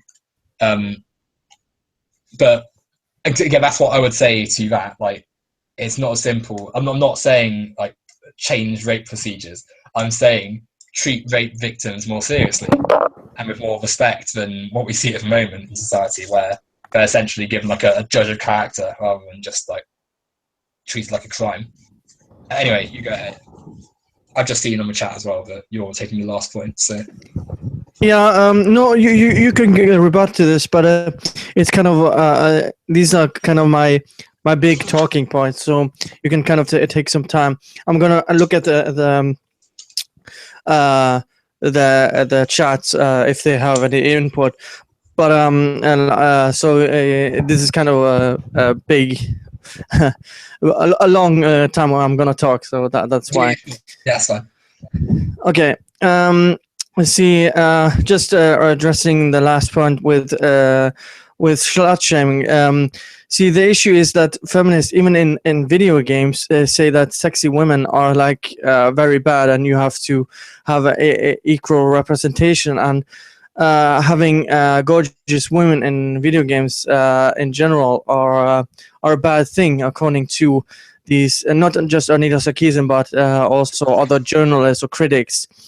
And also with the slut shaming, I mean, I know it's an anecdotal evidence, but I talked to an 18-year-old who had slapped, basically the challenge, like for every guy or a partner you had slept with, how would you be a little breezy, drunk, or dead? And she said dead, basically having over 20 partners, but nobody slut shamed her, basically. This was a real conversation, not just internet, just to make it clear. Also, when it comes to abusive tweets, male politicians receive 6 times more abusive tweets than male politicians in Britain. I'm gonna try to leave all the links so you can look at everything I've been talking about. If there's anything I leave out, please, Owen, let me know so I can actually put it in either the description or in a comment. You say feminist saying that male issues aren't important, but can't you see how men's rights activists say the same thing? So again, I find it a little bit hypocritical, or you can say the exact same thing about the other side. I would also need a citation on the male rape statistic, that male rape is the vast minority, when in US most men are actually raped more when you include the rape statistic from prison. So men are actually the majority of rape victims. Harassment does happen in college, but most crime is actually perpetrated against men, or twice as likely to happen to men compared to women in college. So there's no need for safe spaces. I would say a safe space is a weak argument that where you can't handle dissent or other opinions, because we've seen this time and time again. I don't particularly like him, but Milo or Ben Shapiro being protested and shut down because people need their safe space. You had people needing counseling and like coloring books after Milo had been at DePaul University. So I think that's kind of a BS argument. That's you need safe spaces, and safe colleges are some of the safest places you can be, even in the US or in the UK. It's not the same thing here in Scandinavia, because you basically have apartments outside of the campus, but that's a whole other issue. And you said women have it worse. To quote you, um, just to give you some counters to that, mental issues with men is not being taken seriously. Suicide is the biggest killer of men in the UK. 12 male lives every day in UK, 89 in US. Feminist laws which have been implemented, the manspreading in New York, and misgendering someone could cost a business up to 150,000. So if you want to use they or them or zer or whatever, you can, or being gender fluid, for example, could get you sued. And is that showing equality? Bill C-16 in Canada, which just passed, which is basically the same thing, which Jordan Peterson has been speaking out about. Transgender wants to be called she or him, but having extra pronouns is ridiculous, which intersectional feminism has been advocating for.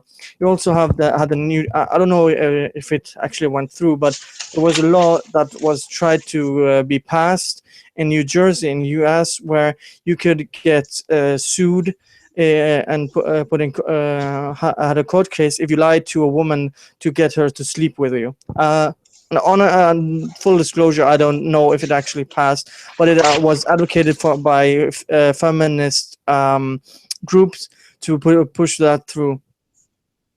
Men get screwed over in divorce, have to pay the woman, lose the custody of the children in most cases, and don't get their voices heard in courts. And as you said women have it worse.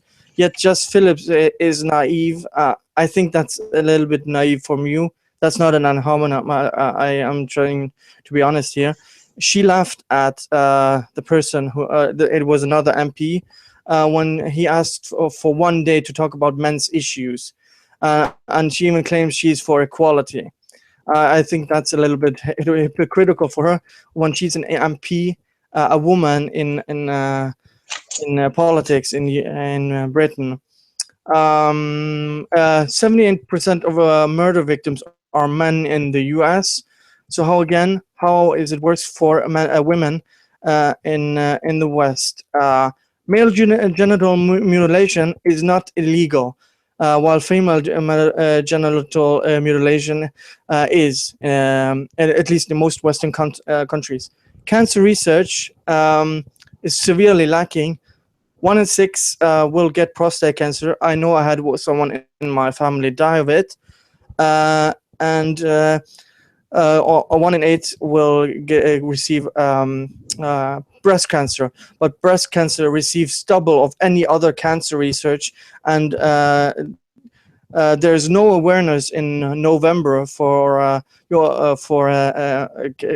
prostate cancer, while there's a lot of campaigning going for breast cancer, and even men get breast cancer but get denied like the screenings. Men die 20 more times likely to die and die more than the rate of women. And the people who die, 92% are men, which was in 2014, 5,000 died, 92% were men. And if you want to look at male privilege, here, or when I had to spend a whole year of my life in the army with draft, while women did not. So, and when it has been advocated also in other countries for a draft for women, feminists have gone against it and tried to stop it. And where's the equality there? And you all can also see this male privilege when most of the men coming home from war are being treated in a very bad way, at least in the US. I also know someone personally who had a lot of issues coming home from war. He was in total 9 years in tour, and that was a man, and had big mental issues which he didn't get help for. And this is kind of a genuine question, because we've talked a lot about men being hating on women, but would you say that women can be misandric, or would you kind of say they can't because privilege and all sorts? I'm not trying to strawman you. I'm genuinely curious your position here. And the men's rights activists are kind of trying to advocate for men. They're not really against feminism,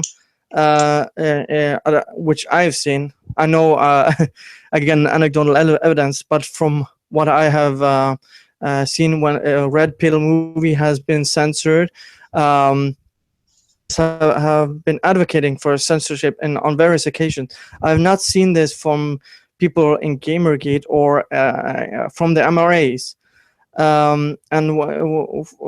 Issues that men's rights activists try to help with, they get shut down in, as I mentioned earlier. So those are kind of my big points. You can rebut to that. I'm gonna look at the chat and see if they want some questions in, or some arguments, which you then can respond to. Go ahead. Sure. Sorry, to the page. You said quite a bit. Let's start. Yeah, that was kind of that's why I cited beforehand. No worries. So, slut shaming from feminism. This is quite an interesting one. I think that with Sarkeesian's arguments that, or from journalist arguments, that sexy woman is equivalent to being like essentially saying that it's bad. I have a different approach to their own arguments. I think that we need to move to a stage where a woman's body isn't something that's bad, and it should be expressed however it wants to be expressed by the woman in question. So whether that's showing a lot of cleavage or not, whether that's however it is, it doesn't matter. It should just be allowed to be expressed. The problem with me comes that when the only women you see in games or in a game are all these women dressed to us in a certain way that shows traditionally attractive or conventionally attractive features. So I don't know, big breasts, a nice ass, essentially whatever some developer, which is I guess a man, has designed it to be, just to appeal to the sense of attractiveness to their assumed heterosexual male gamer. And I think we need to move to a stage where if in an ideal society we have all sorts of women in games, and anyone and the idea of a woman dressed that way isn't controversial because it's not seen as a bad thing. But we have to also accept that some women don't, or you don't need to be dressed like that in a game all the time. The only woman we see in games a lot of the time will be like that, and that's silly in some ways. I don't think that I think arguments to say, oh well, sexy women should be toned down. I don't agree with that, because that essentially implies that that form of expressing yourself is bad, which obviously it's not. I think it's just you need more diversity, more freedom, I guess, around it in choice and stuff, and perhaps less shady gaming executives who just want to appeal to the sense of attractiveness that women have.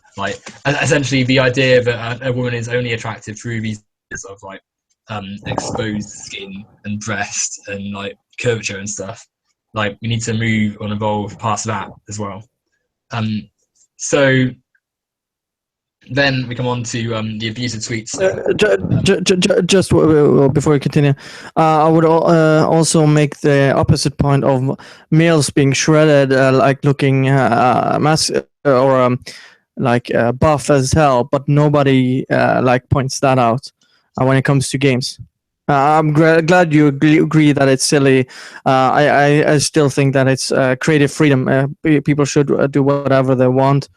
But it also goes for the kind of the double standard when it also comes to men. Nobody seems to care then. But continue. Well, I think the it's less obviously there are games which have muscular men, but I suppose it's less like overt. You have different male protagonists are like everywhere, whereas female like characters or male characters are everywhere. So like female characters like are less common. Therefore, the fact that there's overwhelmingly so many female characters with like sexualization taking precedent in their design compared to male characters.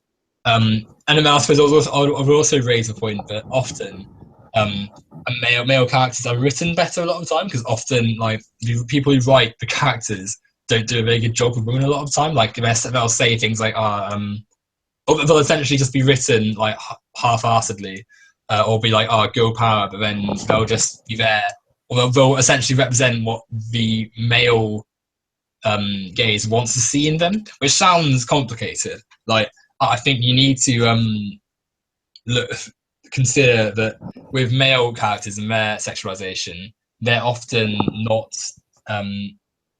seen, like it's not as prevalent. Like it's seen again through the male view of what they want to see, like a muscular buff guy. Like it's it doesn't consider other forms of attraction in men, which is like easier to distinguish than with women. Like I feel the standard so well, obviously like there are like, a lot of men who get like overtly like muscular and buff and stuff in games, but it's less prevalent than with women. Like that's just a case of looking at that's just a case of looking at the media, like and games and stuff and film. Then moving on, abusive tweets. You quoted a stat. Male politicians get 6 times more abuse than female politicians.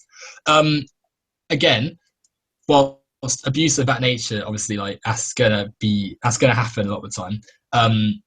Misogynistic abuse and just abuse are like two different things. It depends what you count as abuse, really. Like people calling like David Cameron a twat or something, or like a dickhead, that's going to be counted as the same as calling a female politician like a bitch or a cunt or something or whatever. Like, but then there's more abuse that's aimed to a female politician for their like I don't know, their looks or their gender or whatever. Like there's more abuse that's aimed based on around gender that happens to female politicians. Whereas with obviously, I'm not saying that men don't get abused for being like masculine traits. Obviously, that's going to happen, but a lot of criticism. For instance, like I've seen a lot people calling Nicola Sturgeon, who's the First Minister of Scotland, a dog and stuff, and saying that saying she's like ugly and that stuff and things like that. Like that stuff that's primarily centered about criticism of her gender and essentially looking at a politician, a senior figure of like political importance, for their gender and only judging them based on like their opinions of appearance and stuff, which obviously that represents sexism. Like, and obviously like male politicians, there's more male politicians to be abused for one, but for two, like the criticism that's been aimed like is different because it's not aimed at their sexual like nature. It's not because of they're a man, it's because of something else. Whereas a lot of female politicians, it's because they're a woman that the criticism's been aimed. Like they don't agree with them, so it's just they're a woman, they're bad and stuff, which becomes a criticism. The point on feminist arguments and male right arguments, or the fact feminists could say that essentially they're saying the similar things just for their own gender and stuff. Again, the reason feminism I feel is the movement that's the like prioritized one is because, as I said, there's more obvious issues that face more prevalent issues in society that face women than men, and then having two separate movements, one called men's rights movement activists and stuff like that actively that says whenever a feminist issue is raised, that's there, but this is here too, and saying well, what about us? That all that does is cause conflict, and the fact that they so consistently like try to debunk and deface feminism whenever they can shows that a lot of the time they aren't interested in advancing their own rights, but devaluing the arguments feminism perpetuates. And whilst I do agree there are some really good points that are made by people who call themselves men's rights activists, and I don't think it's at all to say that we shouldn't discuss the things they're saying. It's just that it's silly to call it that when feminism makes a point of it too. The only reason feminism is called feminism is because more issues they're talking about happen to women and men. That's all it is. Then I've got male prison. Here we go. Male prison rapes. I don't doubt there's a lot of rape that happens in prisons, but the difference between male prison rapes and rape as a whole is that one takes place in society where women and men are roughly the same numbers, and one is in an all-male environment. So it's natural there's going to be male rapes happening there because men. If it's all men, then of course the rapes are going to be between men. I'm not saying that to devalue the issue at all, because obviously it's a serious issue and it needs to be properly discussed, because again, male rape is a topic which doesn't get a lot of coverage. I forgot to mention a few minutes ago, actually, that your example of that man who got laughed at because he went to court to protest a rape that happened to him, that's obviously not on. Like, it's disgusting to see that the press would like openly mock someone like that. And that like leads into the idea that men can't discuss things like this, and that's what feminism aims to fight: the negative stereotypes around men who don't want to take the dominant assertive role, or don't want to be seen as like a proper, or men who discuss rape and stuff, or men who get raped. They're not like, their masculinity isn't like negated, or not like made any less a man. But that's what feminism wants to fight. Onto men, like male college, like murder rates and male college abuse. Actually, no, murder rates can come later. Male college rates and abuse and stuff, and violent acts towards men on college. Again, there's a difference between violence and sexual violence, and like things that are instigated through sexism and stuff. Like a robbery or like a stealing between two men or whatever. That's not gendered. That's not like no one's thinking, oh, they're a man, I'm going to go after them. Like that's so whilst more fights and stuff and more like assaults happen to men, the ones that happen to women a lot of the time are through their gender, like through someone looking to target someone because they're a woman, because they find them attractive, whatever, and assault or rape them or harass them. The fact that, again, harassment is not seen as an issue by a lot of people, therefore when they make a comment or when they say something or when they do something, it's not seen as them doing anything wrong. It's just, oh, well, it's just me acting like how I act. That's why there needs to be more discussion around it, which leads us on to safe spaces, which, yeah, you can say, oh, it's just it's a sign of weak society or whatever, or the fact that like people want psychology for Milo Yiannopoulos showing up at your college and stuff. Well, I can't blame them for that, because Milo Yiannopoulos, his whole argument, and the whole people he surrounds himself with are so like, well, they tout themselves as anti-feminist. They act as though like there's no problems at all and that their issues shouldn't be discussed. Like, and yeah, I would feel like if I were someone in that situation, then I could pretty well understand that. I can understand why people get afraid and want like areas where they can't like go.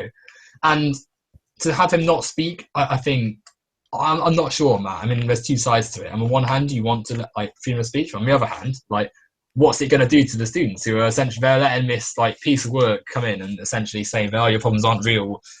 Rape's not an issue anymore that needs discussing because we can do it. We've done as much as we can. Like, men are real people who are oppressed. Like, it's not the right way of thinking about it for me.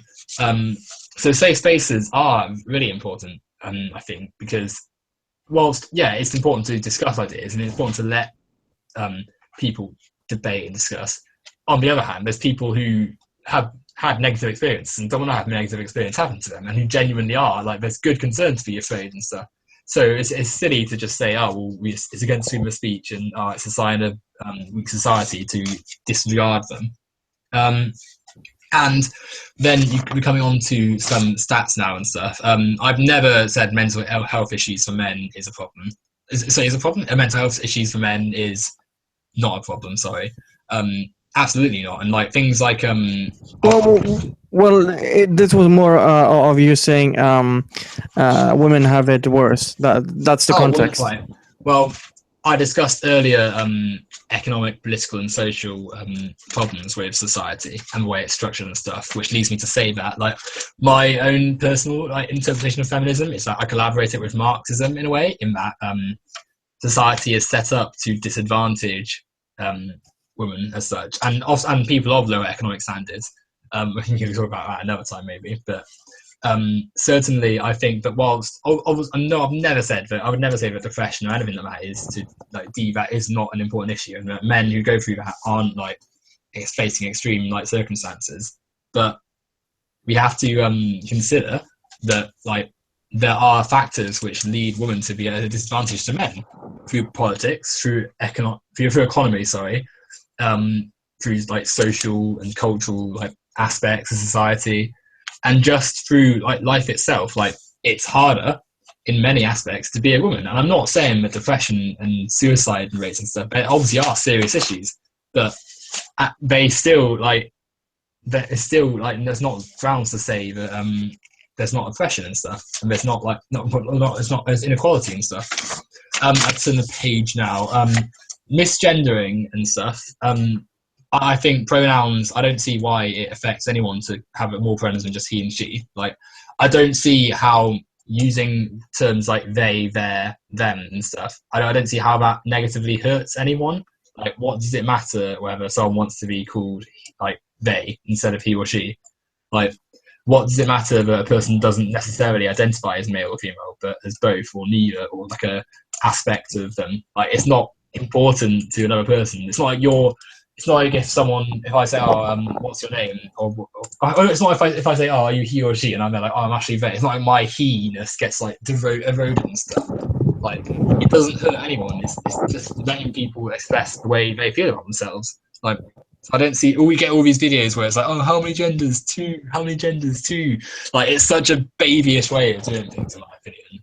Like, the worst ones that, what's her name? Shoe on Head, where she's got her little, like, she's got the two fingers up saying, like, the video's called How Many Genders is a Giant Number 2, like, in the thumbnail. Like, it's so pointless seeing this. Like, how does it affect, and my whole question with that is, how does it affect you that someone else wants to be referred to as, like, they or neither or whatever they want? Like, it doesn't hurt anyone, so just move on with the times and, like, let people express themselves how they want to be. We come to male divorce cases and court cases. Again, I've never said that it's like I've never said that it's a fair system, and there are certainly problems. I mean, I know someone who's currently going through some serious sort of problems with that. But at the same time, there are like still issues. There are other issues which like sort of hold more weight, I would say. And I'm not saying that it's not a bad issue, but there are issues that affect more people, like economic, political, and social disadvantages and stuff that affect more people, which lead me to say that it's more like there's more disparities for women than men. Like, and obviously, male divorce cases and court cases, they're not fair, but there's more women being affected by the other factors than men being affected by this. Hence, leading me to say that. Coming back to Jess Phillips, again, I'm not like saying she acted in the right way. I guess I'm just saying that she maybe like she must have either misinterpreted the like what the politician said to her, or just like reacted poorly or whatever. But again, she's one individual, and like I've had plenty of male quotes from men who have said questionable things or reacted in a certain way to female things. You only have to look at. I said as much to Walcott's. The newspapers like the Daily Mail and the Sun discuss female politicians as though they're nothing more than objects and stuff a lot of the time. They'll focus on, like when there was a cabinet reshuffle a few years ago, David Cameron's cabinet, and the female politicians in that cabinet get like judged on their dresses and dress size and like how old they are and like how well they've aged and stuff, and just generally like disregard any sort of political context to what they're saying, and would instead rather discuss how they look, which is just silly because not only does it portray what the press is meant to be, which is just not only does it portray what the press is meant to be, which is to convey like ideas to the public, but it treats your females in politics like objects. Then murder rates for men. Again, I sort of said the same earlier, but murder is often not gendered, whereas like whilst it may affect more men, it's not because they're men they've been murdered. And maybe in a few cases it has been. I'm not saying female murderers aren't a thing, but like there's not as many like gendered murders as there are like as so much like rapes and assaults and stuff. That's not how it is. Male genital if there's a discrepancy between male and female genital mutilation, then yeah, maybe. Are you talking about? I mean, I'm not actually aware of male genital mutilation. Obviously, it is a thing, but I'm not sure what it constitutes of. So I perhaps wouldn't be most qualified to talk about that one. So I'll have to look that one up myself afterwards. Cancer research, again, perhaps it stems from negative connotations around talking about one's, like, I guess, like penis and genitals and stuff for a man, which again, feminism wants to like allow men more sort of status to talk about issues like this, like health and stuff, because again, it links into the fact that men can't be deemed to have any sort of weakness. So, talking about illness would at one point have been seen as like a negative thing. So yeah, if there is, I mean, the health committees are sort of underfunded worldwide. I mean, even in our country with the NHS, like our current government is doing like not enough to help it whatsoever. So it's harder to sort of address that whilst governments are not doing enough. But yeah, it's an issue that needs to be sorted. Then, well, what have we got? Male. You talk about conscription. Sorry. Male conscription. I don't think conscription's a good thing. And obviously, I think that if women want to serve in the armed forces, they should be. But I don't think anyone should be forced to. So I don't know what your view of the army is, but I wouldn't have. I certainly don't think conscription should be allowed. But as regards to PTSD, like I think that the way society treats mental health issues needs a lot of work as a whole. And yeah, feminism does do stuff to combat that, because it wants people. It essentially allows them to talk about their emotions more. So it would allow soldiers returning from like conflict or serving time in the army to have better access to health care and like psychologists and stuff. And then on the page of the last time, you asked me whether I think women can be misandric. Yeah, of course I can. Like, of course a woman can be sexist. Of course, like people can be like. Of course, like if I said anything, a black person can be racist. A woman can be sexist. I don't hear examples here. No, it was just a genuine question. It wasn't like strawmanning you. I was just genuinely curious about that. Yeah. But yeah, no, that's the last thing I have written here, I think. And actually, no, I have MRA, but I can't remember what it was for. But it's probably something else. Anyway, yeah, that's a long slog of things done. Yeah, I'm just looking at the chat now. I'm seeing this from Porcelain-Shaped. Proving sexism is a huge lawsuit subgenre that is very lucrative. Gloria Allred's entire career is based on championing these types of cases. What do you think about that? So when you say proving, you mean like in jobs and stuff, or like? Yeah, workplaces and just in general, I think. It's a tough one. I mean, I think it's hard to prove individually. It's the fact that so like as a whole, like as I said, like the curvature of a corporation or an organization shows that the higher you go, the fewer men you have. And the fact that you mentioned earlier that 56% of women took up places at universities now in America, like the fact that there's more women coming through with qualifications, yet the nature of the hierarchy of organizations has not drastically improved in terms of gender equality, and it's still not 50-50 at all, like across decades of progress in that field, shows that there are still systematic problems with the way that society combats this. And yeah, like obviously it's hard to like say, this employer is sexist, therefore I should earn this promotion. I mean, it's easier when you look at like wages and what your co-workers are earning compared to you and like that sort of stuff. But in regards to social elevation, the fact that it doesn't matter that individual cases are hard to prove. The fact that there's still like not enough representation in politics, in corporations and stuff, that shows you the problems there are in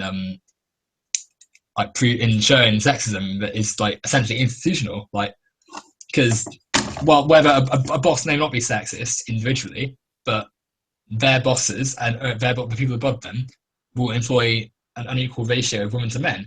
And yeah, obviously you can say, often the people have earned their way into a position, but it like any structure of any corporation is not like, it's not like every single position is earned purely because of that. Like over time, female candidates and candidates of ethnicity, candidates of like sexuality and stuff, they get like whittled down the higher up you go. Like hence why, like I said, the highest like CEOs and the richest, they're most likely like white, male, probably straight. I mean, I guess like you've asked, sexuality is less of a thing there, but white and male certainly. Like there's a reason the richest are normally them. I also have another. I have another from Tiki Bomber, kind of several. I don't know if you kind of addressed it, but feminism links quote unquote to such things because which was linked to like the bad things in the movement, which is referring to.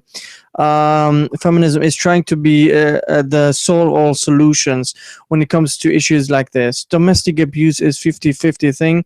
There's more women on women domestic abuse than men on men domestic abuse. Feminism is needed to combat domestic abuse. Police are needed to combat domestic abuse. This is all coming from feminists. What's your response? So in regards to the solve all solutions, I guess like you can apply it to a lot of different things, I guess, like because obviously like sexism manifests itself in lots of areas of society and goes both ways and stuff, obviously. Like so as a whole, like you just adapt the way you speak about and around like issues like abuse and domestic abuse and stuff, and more openness, more discussion around what it constitutes, more like sympathy instead of disregarding of like issues and stuff. As for the more women on women and men on men, again, I'm not sure of the stats, but certainly a lot of the times men subjugating women to domestic abuse is swept under the carpet or just considered part of marriage or like not discussed enough, which leads to women not wanting to discuss the actions their partners are committed. And likewise, lots of men don't want to discuss the problems they've had because like it's hard. As we said, the court cases aren't always great. And there's problems in like the negative connotations around being like beaten up by a woman or something, as feminism has tried to like combat and stuff.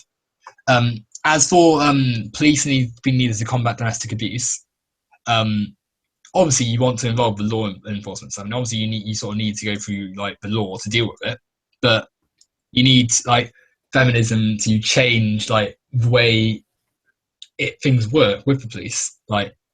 Your society as a whole, rather. You need people in the police like thinking from a more equal mindset. Because whilst obviously I'm not saying like all policemen are crap and stuff, but you have like officers who will just say, "Oh, we'll sort out in the family," or like say, "Oh, well, if you can't provide actual evidence, then we'll just have to end the case here." And obviously, I'm not saying like you just like call someone an abuser, right? Evidence, but don't like send someone away or like say we can't deal with you because you've not got any proof when they're saying to you that there's a problem. Like you have to take them seriously.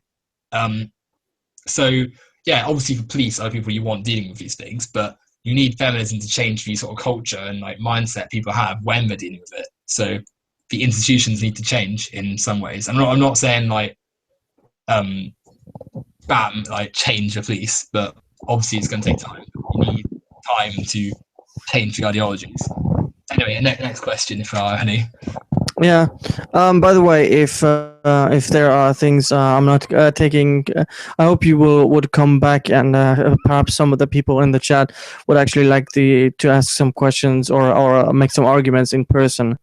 We could kind of discuss that after this. But anyways.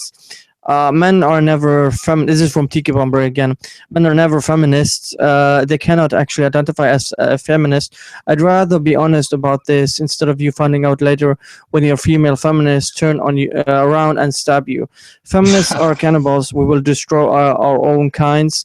Yes, feminist is an ideology. It's a bad one, but it's an ideology. I don't think feminists should be involved in the gay community. I don't support the first world issues feminists. I support men's rights movement and will be glad to stand next to MRAs to fight for the rights that men are wanting. But I won't do that because feminism needs to be involved. feminism needs to work to stop making so many victims and start making survivors. Yeah, go ahead. Well, men are never feminists is a statement that's just wrong, really, because a white person can be like anti-racist. A straight person can be pro LGBT rights. Like it doesn't. You don't have to be a woman to be a feminist. Like it's not a only a woman can possess their own rights thing. Like and as we've already discussed in this chat, there are men's issues which feminists like to protest and raise awareness for.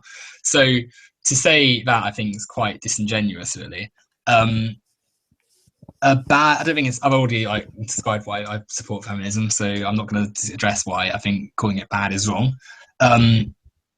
First world feminists. Whilst I agree that there's some context that's needed with feminism sometimes. There are women who are facing it a lot worse than what's currently been experienced in the West, and there are there's what's it called?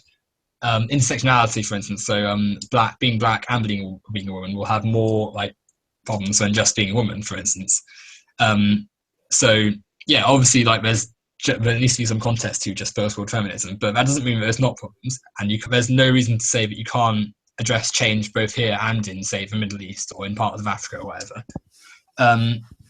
Men's rights movement. I mean, I support like issues that affect men, but I won't say I'm part of the men's rights movement because I think it defeats the point of what feminism is trying to say. And I also like the fact that, in my opinion, there's more issues facing women than men. And whilst there are some serious issues facing men, there are some societal problems that face women as well. And the ones that face women are more prevalent and more common. Hence why I would say feminism is the appropriate title and not men's rights activism. And what else? Feminism needs to stop making victims and start making survivors. I don't really know what was being said there. I think I think what she's meaning to is the whole victimhood complex, which seems to be like donate to my Patreon, help me, I'm such a victim, give me money and stuff like that. Well, I don't know if that's a widespread thing. I mean, I could point to the Sargon of Akkad again, using him. I could point to his petition to suspend social justice campaigns, for example, of that. But yeah, I mean, I think it's silly to just sort of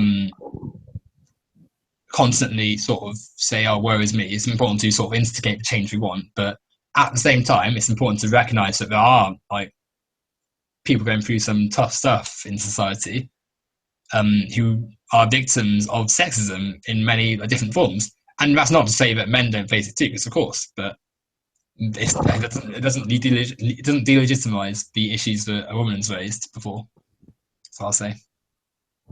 I have from porcelain chips, from the rape education thing, but rape education doesn't actually teach anything that productively addresses the issue. If anything, those classes teach people to be sexist.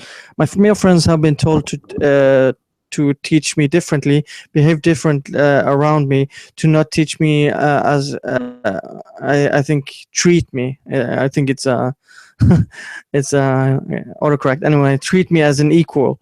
The classes teach men to treat the sexes differently instead of the same, and instills that you have to change your behavior based on the sex the person you're speaking to.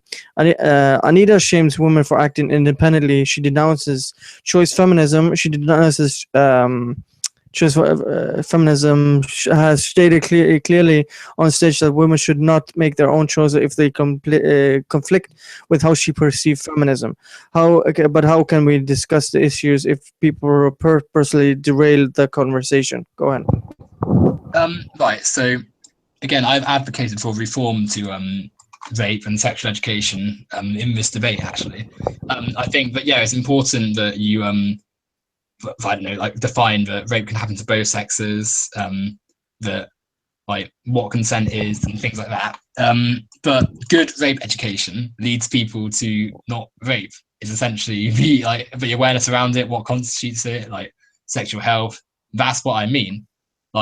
If classes have essentially said that don't if people say things like, don't rape women, don't be mean to women because you're a man and you should be treating women with respect.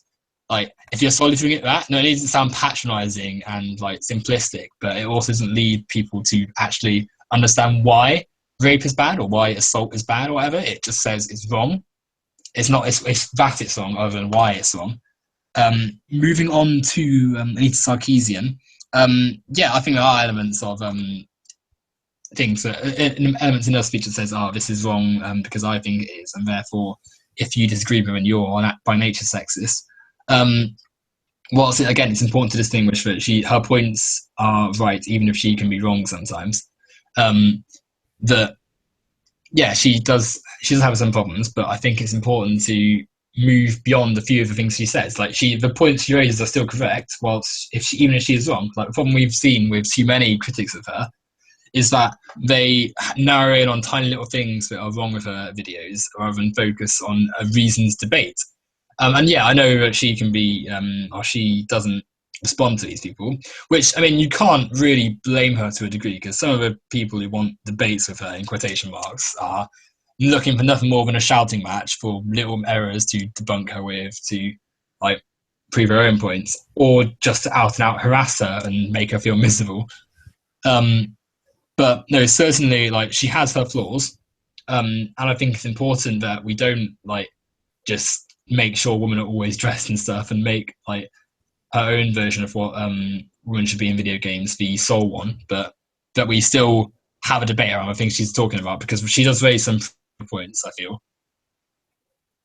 But to be fair, if I think it's a little bit of a straw man to say that people are just going to do shout or use ad hominems against Anita Sarkeesian if all she has is her comments like using block bots and is not even able to debate her properly. And the videos are often of her are valid criticisms, and she never addresses it.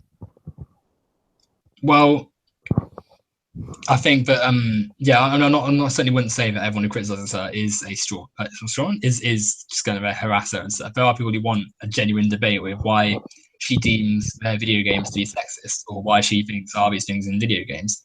And whilst I think there does need to be more communication, like in not just in like feminism, to be honest, in politics, in just society as a whole, needs to be more talking and more communication as to why things are happening. And that would lead to so many problems being averted.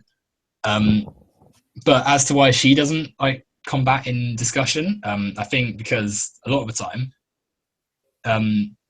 she wouldn't want to like engage with people who would maybe not themselves harass, but lead to more individuals picking up on that and like festering a movement. I mean, to be honest, I can't speak for her because I'm not Anita Sarkeesian. What I can say is that we can still discuss the issues ourselves without necessarily like resorting to just strawmans and poor discussion and harassment campaigns from either side or whatever and stuff. Like, there's still like we can still recognize that her point can be legitimate, whilst acknowledging that she herself has made poor arguments before, poor choices. Yeah, all right.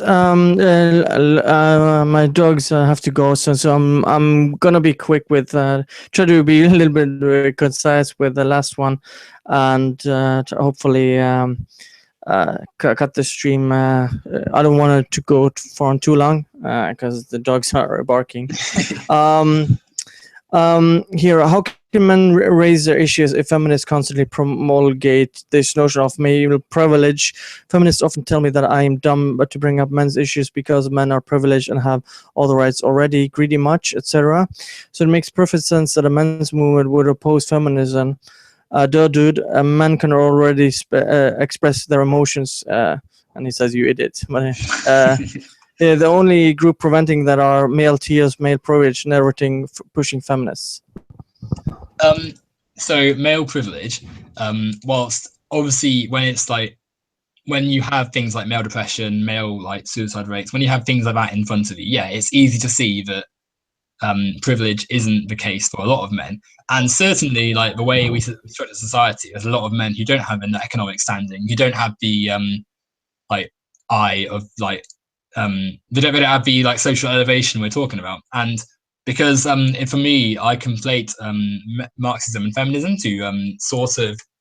I can totally get that a lot of men would think, oh, well, why is feminism saying these things when male like people, men like me, don't have this sort of elevation, and thus get annoyed with feminism when it says about male privilege.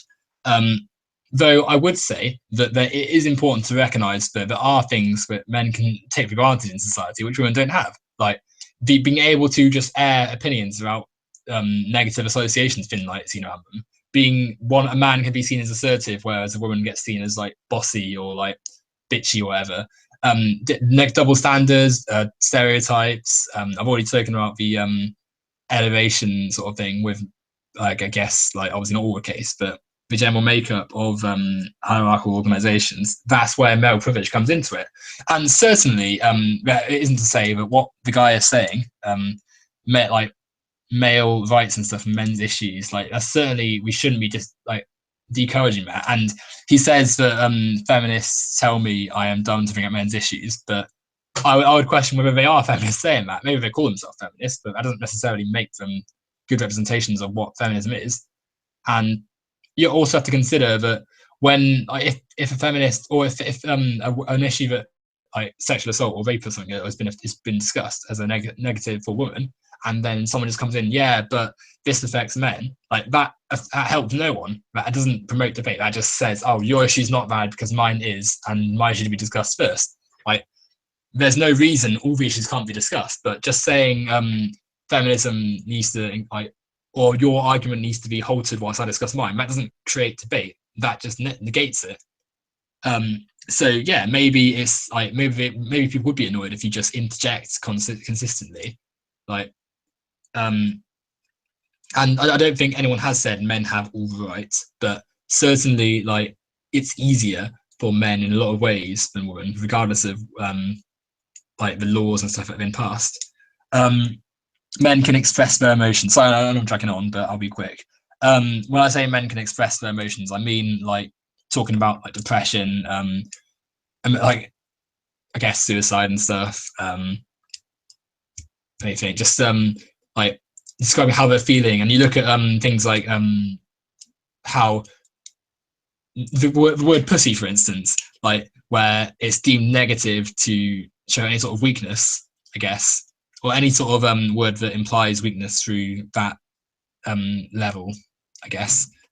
And male tears, I think, it's a tricky one. I guess it refers to where men complain about seemingly trivial things. So obviously I would never say depression or anything is trivial, but where let me try and think. Where like a man, someone who would say like, I can't think of an example off the top of my head. But something that's trivial in compared to more serious issues, I guess. Anyway, your dogs are waiting, so you can wrap this up, I guess. Yeah, sorry, my dog is just barking outside the door. But yeah, I could put some of the comments which I haven't addressed. I think we've gone on long enough, and my dog really has to go outside. Yeah, if you have any comments, put them in any arguments, put them in the comments. And I have to thank Owen to actually come on, because I've tried to get a feminist on the other side of the discussion on before, but they've mostly declined. So yeah, I wanna thank you also for keeping. God damn it, for keeping this civil. So yeah, I'm gonna stop the stream, and yeah. Thank you to Owen, and thanks for everyone for watching, and yeah.